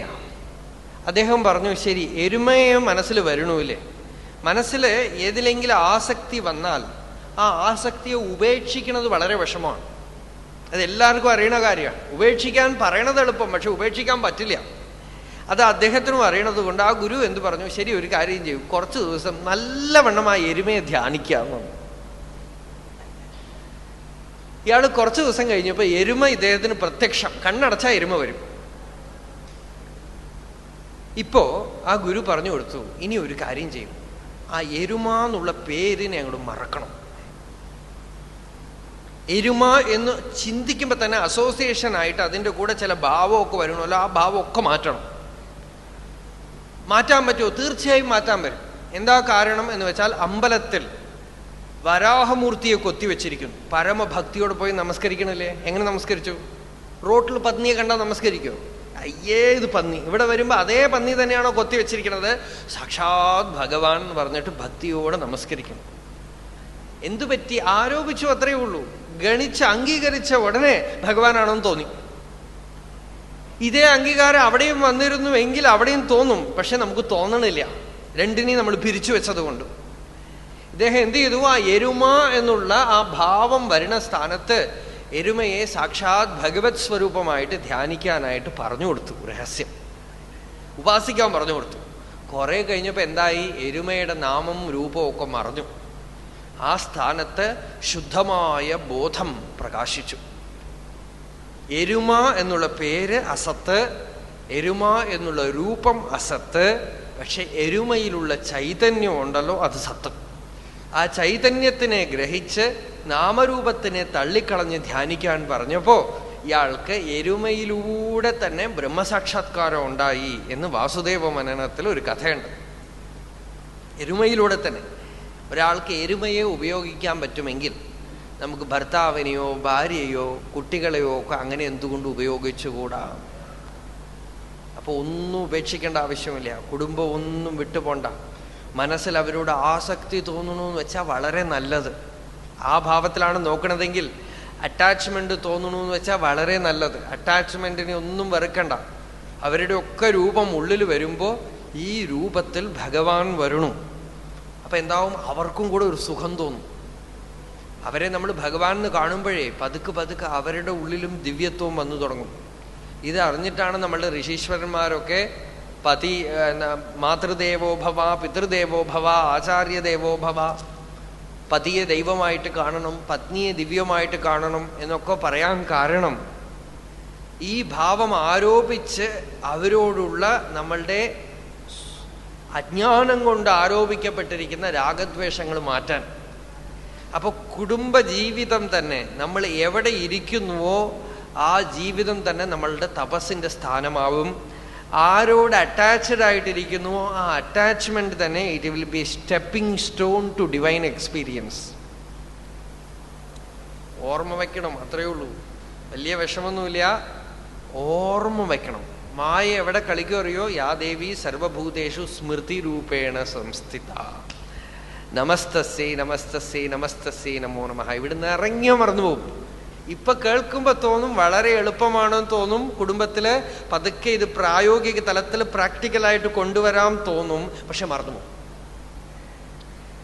മറന്നു പോകുന്നതിനുള്ള മരുന്നാണ് ഈ സത്സംഗം. സത്സംഗത്തിൽ ഇരുന്ന് ഇപ്പൊ ഞാനും ഓർക്കണു, നിങ്ങളും ഓർക്കണു. ഓർത്തോർത്ത് പതുക്കെ നമ്മളുടെ ഉള്ളിലുള്ള ഓരോ രാഗദ്വേഷ വാസനകളായി അസത്തിൽ നിന്ന് സത്താക്കി മാറ്റണം. ഓരോന്നിനോടുള്ള രാഗദ്വേഷ വാസനകളെയും മാറ്റാൻ അസത്തിനെ മാറ്റി നിർത്തി സത്തിനെ കാണണം. നാമരൂപത്തിനെ കാണുമ്പോഴാണല്ലോ വെറുപ്പോ ദ്വേഷമോ തോന്നണത്. നാമരൂപത്തിനെ കാണാതെ എല്ലാം നാരായണൻ. അത് പറഞ്ഞിട്ട് അടുത്തുപോയി പെരുമാറണമെന്നൊന്നുമില്ല.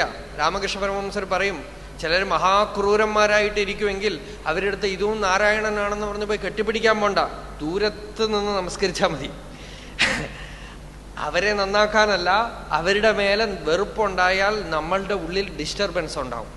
ആ ഡിസ്റ്റർബൻസ് നീക്കാനായിട്ട് ദൂരത്ത് നിന്ന് ബ്രഹ്മവിചാരം കൊണ്ട് ഉള്ളിൽ നിന്ന് നീക്കുക. ഇങ്ങനെ പതുക്കെ ഓരോ വസ്തുക്കളായിട്ട് ഇതൊക്കെ പല ഡയമെൻഷനിൽ നമ്മൾ ഒരേ കാര്യത്തിനെ കാണുകയാണെ. ലക്ഷ്യം എന്താണ്? ഉള്ളിലുള്ള ഈ ചലനമൊക്കെ നിൽക്കണം, അതാണ് ലക്ഷ്യം. അത് നിങ്ങൾ എങ്ങനെ നിർത്തിയാലും വേണ്ടില്ല. രാഗദ്വേഷം ഉപേക്ഷിച്ചിട്ടോ ഇല്ലെങ്കിൽ തനിയെ ഏകാന്തത്തിൽ പോയിട്ടോ എന്തോ ചെയ്യൂ. പക്ഷേ വളരെ പ്രായോഗികമായ ഒരു ലക്ഷ്യമാണ് ഭഗവാൻ തത്വദർശനം എന്ന് പറഞ്ഞത്. ജഗത ഈശതീ യുക്ത സേവനം അഷ്ടമൂർത്തിവൃത് ദേവപൂജനം എന്ന് രമണ മഹർഷി ഉപദേശസാരത്തിൽ പറഞ്ഞു. ജഗത്തിനെ മുഴുവൻ ഈശ്വര സ്വരൂപം എന്ന് കണ്ട് ഉപാസിക്കുന്നത് അഷ്ടമൂർത്തിയായ ശിവന്റെ പൂജ എന്നാണ്. എന്നുവെച്ചാൽ ജഗത്തിലെ എല്ലാ വസ്തുക്കളെയും, വേദമൊക്കെ അങ്ങനെയാണല്ലോ, വൈദിക ഋഷികളൊക്കെ അങ്ങനെയായിരുന്നു. സൂര്യൻ, ചന്ദ്രൻ, അഗ്നി, ആകാശം എല്ലാം ദിവ്യമായിരുന്നു അവർക്ക്. സകല പ്രാണികളും സകല ബന്ധങ്ങളും അവർക്ക് ദിവ്യമായിരുന്നു. നമ്മൾ ഇന്നൊക്കെ ഡീമിസ്റ്റിഫൈ ചെയ്തിരിക്കുകയാണ്. എല്ലാം മോളിക്യൂളാണ്, ആറ്റമാണ്, കെമിക്കലാണ്. പിന്നെ അടുത്ത വീട്ടുകാരൻ്റെ കഴുത്തിൽ കത്തി വെച്ചിട്ടും ഞാൻ എന്തെടുത്താലും ഇപ്പൊ ഒന്നും വരാനില്ലല്ലോ. ആ ഒരു ദിവ്യഭാവം ഉണ്ടെങ്കിൽ നമ്മൾക്കാണ് ബെനിഫിറ്റ്. അതുകൊണ്ട് കാണുന്നത് മുഴുവൻ ദിവ്യം, ജഗത്ത് മുഴുവൻ ഭഗവത് സ്വരൂപം. അപ്പൊ ഒന്നിനെയും ദ്രോഹിക്കില്ല നമ്മള്. നദി ദിവ്യമായിരുന്നു ഒരു കാലത്ത്, അത് ഭഗവത് സ്വരൂപം എന്ന് കണ്ടപ്പോൾ നദിയൊന്നും അശുദ്ധപ്പെടുത്തിയിരുന്നില്ല. ഇപ്പൊ ഗംഗയൊക്കെ നോക്കുക, പഴയ കാലത്ത് തുപ്പുക പോലും ചെയ്യില്ല. കൊൽക്കുഴിച്ച വെള്ളം നദിയിൽ വീണാൽ അവൻ മഹാപാപി എന്ന് പറയും. ഇപ്പൊ ഗംഗയിലേക്ക് ഡിച്ച് സ്വതന്ത്രമായി ഒഴുകിക്കൊണ്ടിരിക്കുകയാണ്. പ്ലാസ്റ്റിക് കവറ് ഗംഗയിൽ ഇട്ടിട്ട് ഗംഗ ഒഴുകണില്ല. ഞാനിപ്പോൾ 17 ദിവസം അവിടെ ഇരുന്നിട്ടാ പറയണത് കാശിയിൽ. പ്ലാസ്റ്റിക് പോളിത്തീൻ കവർ ഗംഗയിലെ പൂവ് ഭക്തിയോടെയാണ്.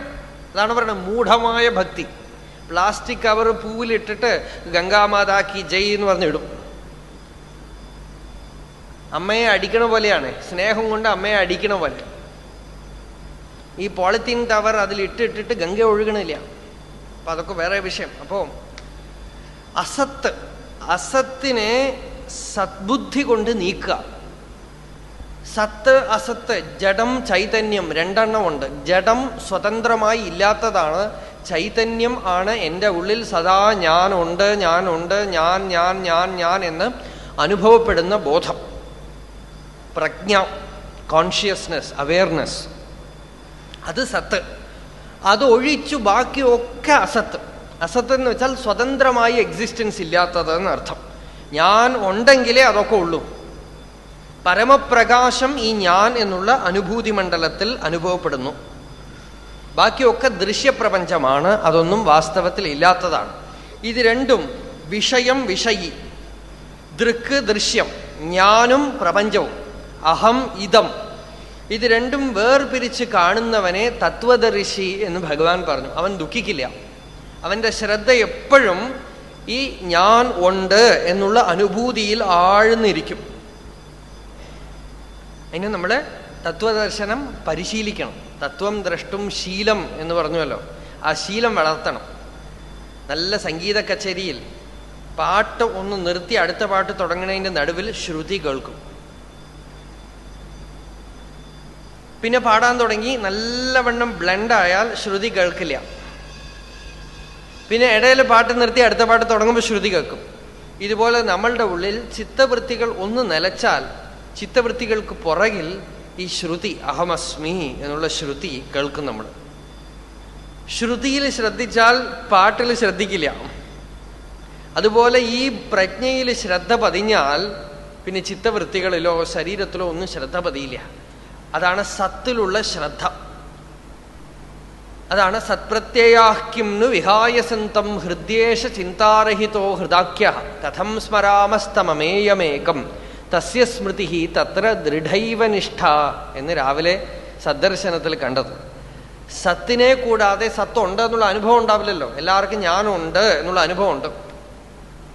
അതില് ശ്രദ്ധ പതിഞ്ഞാൽ ചിത്തവൃത്തികളൊക്കെ നിലച്ച് ഒരു ശാന്തി, ഒരു ആനന്ദം ഉണ്ടാവും.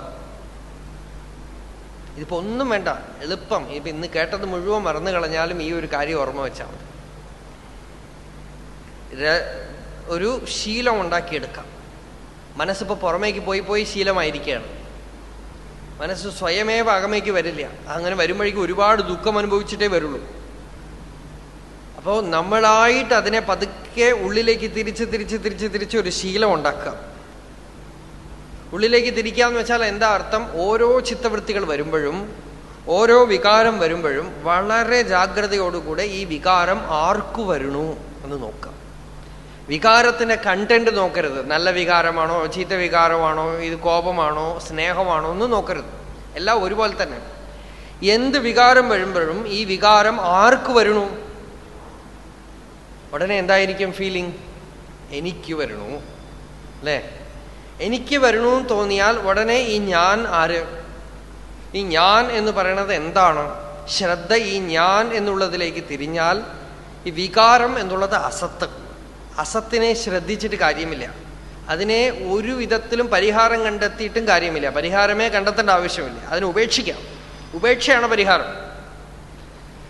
ആ വികാരത്തിനെ വിട്ടിട്ട് സത്തിന്റെ നേരെ തിരിഞ്ഞാൽ ഈ ഞാൻ എന്നുള്ളത് സത്ത്, ഞാൻ ആരാണ്, ഞാൻ എന്ന് പറയുന്നത് എന്താണ് എന്ന് ശ്രദ്ധ അങ്ങോട്ട് തിരിഞ്ഞാൽ നമുക്ക് ആശ്ചര്യം തോന്നും. നമ്മൾ ഏത് വികാരം നമ്മളുടെ മുമ്പിൽ വന്നു അത് ആ ക്ഷണത്തിൽ തന്നെ ഹൃദയത്തിലേക്ക് ആകർഷിക്കപ്പെടും. നമ്മൾ ആ വികാരത്തിനെ എക്സ്പ്രസ് ചെയ്താലും എനർജി ലോസ് ആകും, സപ്രസ് ചെയ്താലും എനർജി ലോസ് ആകും. സപ്രസ് ചെയ്താൽ കോൺഫ്ലിക്റ്റ് കൊണ്ട് എനർജി ലോസ്, എക്സ്പ്രസ് ചെയ്താൽ ആ എനർജി പുറത്തേക്ക് പോയി. പക്ഷേ ഞാൻ എന്നുള്ള ഹൃദയസ്ഥാനത്തിനെ അന്വേഷിച്ച്, ഞാൻ ആര് എന്ന് അന്വേഷിച്ച് ഈ ഇമോഷൻ സോഴ്സിലേക്ക് തിരിച്ചു പോയാൽ each and every bit of energy is conserved. അതാണ് ന്യാസം.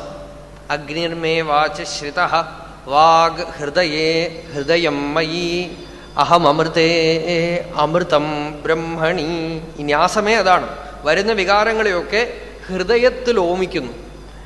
അവസാനം അഹങ്കാരത്തിനെ ഹോമിക്കും. അതാണ് മാം ജുഹോമി സ്വാഹ.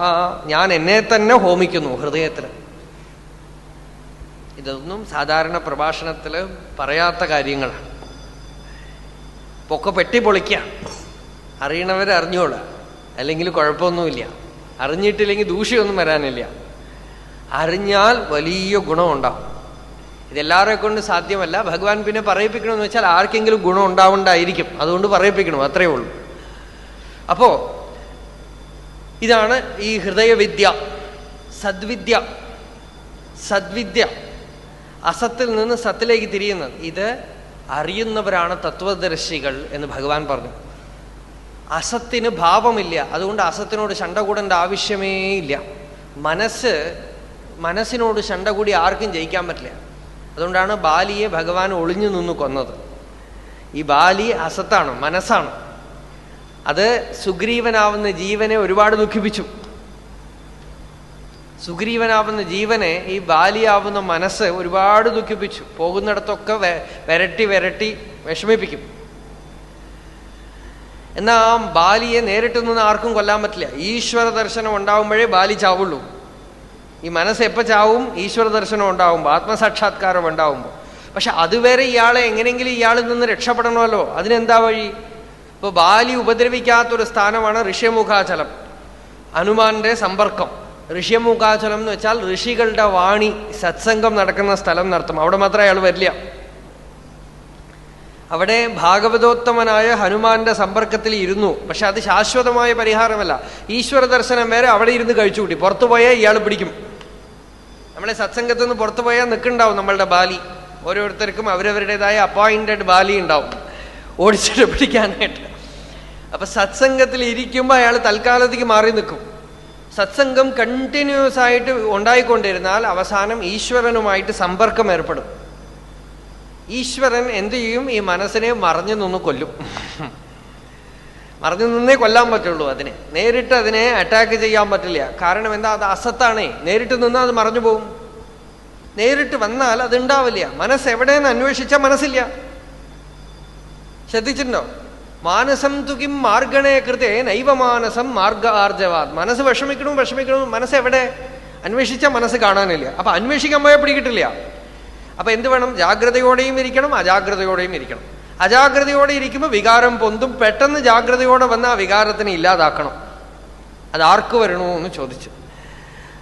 അപ്പോ മനസ്സ് അസത്താണ്. അസത്തിന്റെ കൂട്ടുപിടിച്ചാൽ ശാശ്വതമായ സുഖമേ ഉണ്ടാവില്ല, ശാന്തിയും ഉണ്ടാവില്ല. അസത്തിനെ ഉപേക്ഷിക്കുക, അതാണ് വഴി.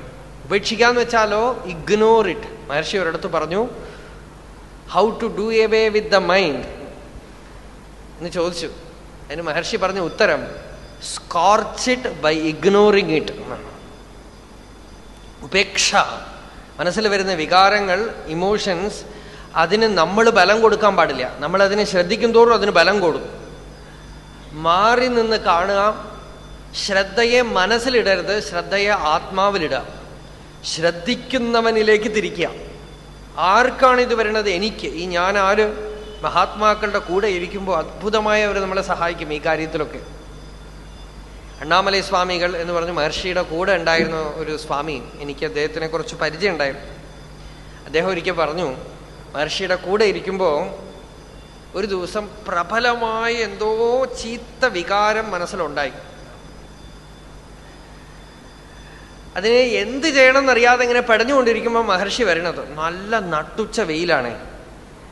മഹാത്മാക്കൾക്ക് അവർക്ക് കണ്ടാ അറിയില്ലേ, നമ്മളുടെ കണ്ണ് കണ്ടാൽ അറിയാം ഉള്ളിൽ എന്തൊക്കെ പോകണമെന്നുള്ളത്. ഇപ്പൊ ഇയാള് ഇങ്ങനെ വിഷമിച്ച് നിൽക്കുമ്പോൾ ഇദ്ദേഹത്തിന് ആശ്രമത്തിൽ പണി എന്താന്ന് വെച്ചാൽ കെട്ടിട നിർമ്മാണമൊക്കെയാണ്. അദ്ദേഹം മേസണാണ്. ഉടനെ മഹർഷി ഇയാളെ കണ്ടതും അടുത്തൊരു കല്ല്, ആ കല്ലിന്റെ മേലെ അയാളെ നിൽക്കാൻ പറഞ്ഞിട്ട് ഒരു അരമണിക്കൂർ കെട്ടിടത്തിനെ കുറിച്ച് വർത്തമാനം പറഞ്ഞു. അത്രേ.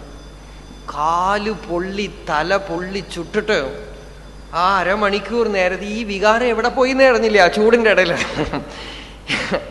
ഈ വർത്തമാനം പറയണതിന്റെ ഇടയിൽ അറ്റൻഷനെ അതിൽ നിന്ന് തിരിച്ചു. അത്രയേ ഉള്ളൂ. വേറെ ഒന്നും ചെയ്തില്ല. അതിനെ കുറ്റം പറയുകയോ ഇങ്ങനെയൊന്നും വരാൻ പാടില്ല എന്ന് ഒക്കെ ചെയ്താൽ അധികമാവും. ടെൻഷൻ വരുമ്പോ യോ ടെൻഷൻ വന്നുവല്ലോ എന്ന് വിചാരിച്ച് ടെൻഷൻ അടിച്ചാൽ അധികമാവും.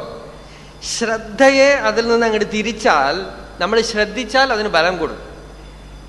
ശ്രദ്ധിച്ചിട്ടില്ലെങ്കിൽ, ശ്രദ്ധ അതിൽ നിന്ന് തിരിച്ചാൽ അതിന്റെ ബലം കുറയും. അസത്തിന്റെ സ്വഭാവമേ അതാണ്. അസത്തിന് സ്വയമേവ അസ്തിത്വമില്ല, നമ്മൾ കൊടുക്കുന്ന അസ്തിത്വമാണ്. ശരീരവും മനസ്സും ഒക്കെ അതുപോലെയാണ്.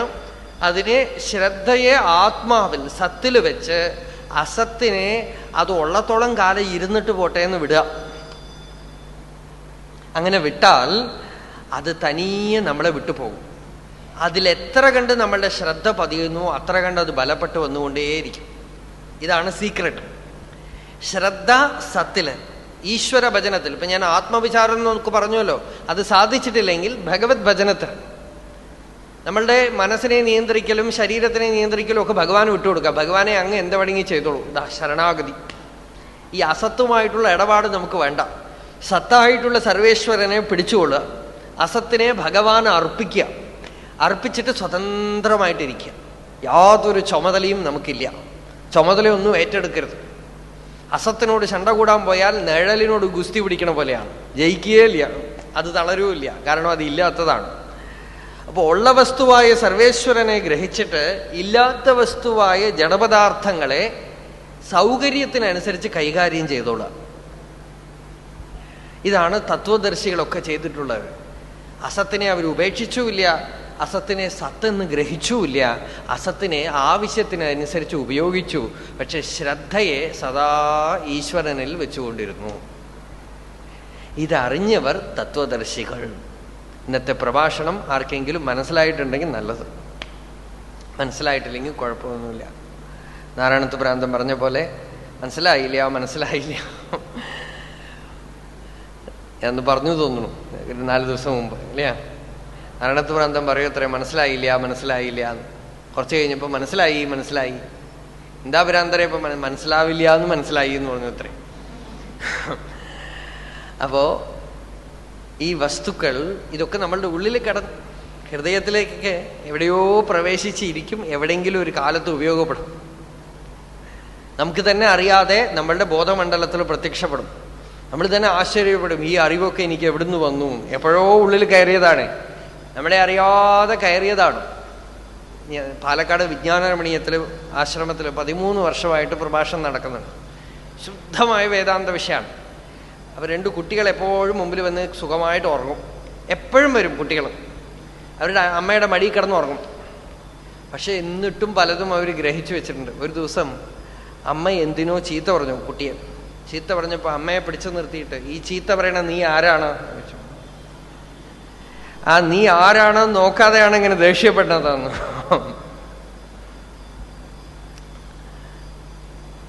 അപ്പോ നമ്മളെ അറിയാതെ എവിടെയോ കിടക്കും, അത് കിടക്കും അവിടെ, എപ്പോഴെങ്കിലും ഒക്കെ ഉപയോഗപ്പെടും. അങ്ങനെ ഏറ്റവും പ്രധാനമായ ശ്ലോകം, ഈ ശ്ലോകത്തിനെ നല്ലവണ്ണം മനനം ചെയ്താൽ തന്നെ നമുക്ക് തത്വദാർഢ്യം ഉണ്ടാവും. ഞാൻ വേറെ അസത്ത് വേറെ, ശരീരം വേറെ ഞാൻ വേറെ. ഞാൻ എന്നുള്ളത് സത്ത്, ചൈതന്യം, സത്ത് ചിത്ത് ആനന്ദം, അതാണ് സച്ചിദാനന്ദം എന്ന് പറയുന്നത്. സത്ത് എന്ന് വെച്ചാൽ ഉണ്മ എന്നർത്ഥം, ഉള്ള വസ്തു.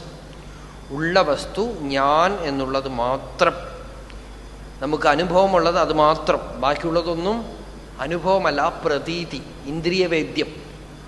ഇന്ദ്രിയങ്ങൾ കൊണ്ടേ ഞാനല്ലാത്തതിനെയൊക്കെ അറിയാൻ പറ്റുള്ളൂ. ഞാനുണ്ടോയെന്നറിയാൻ എനിക്ക് ഇന്ദ്രിയങ്ങളോ മനസ്സോ ഒന്നും വേണ്ട.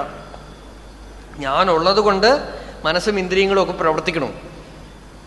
ഞാൻ അതിനെയൊന്നും ആശ്രയിച്ചിരിക്കണില്ല. സ്വതന്ത്രമായ അവയർനെസ് എനിക്കുണ്ട്, ഞാനുണ്ട് എന്നുള്ളത്. അത് ബോധം, അത് ആത്മാ.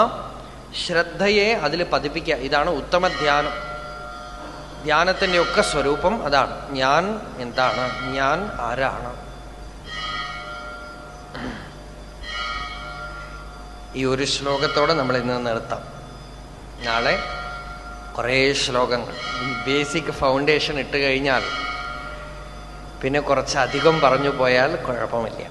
ആദ്യത്തെ കുറച്ച് ദിവസം ഫൗണ്ടേഷൻ, അടിത്തറ പാകം.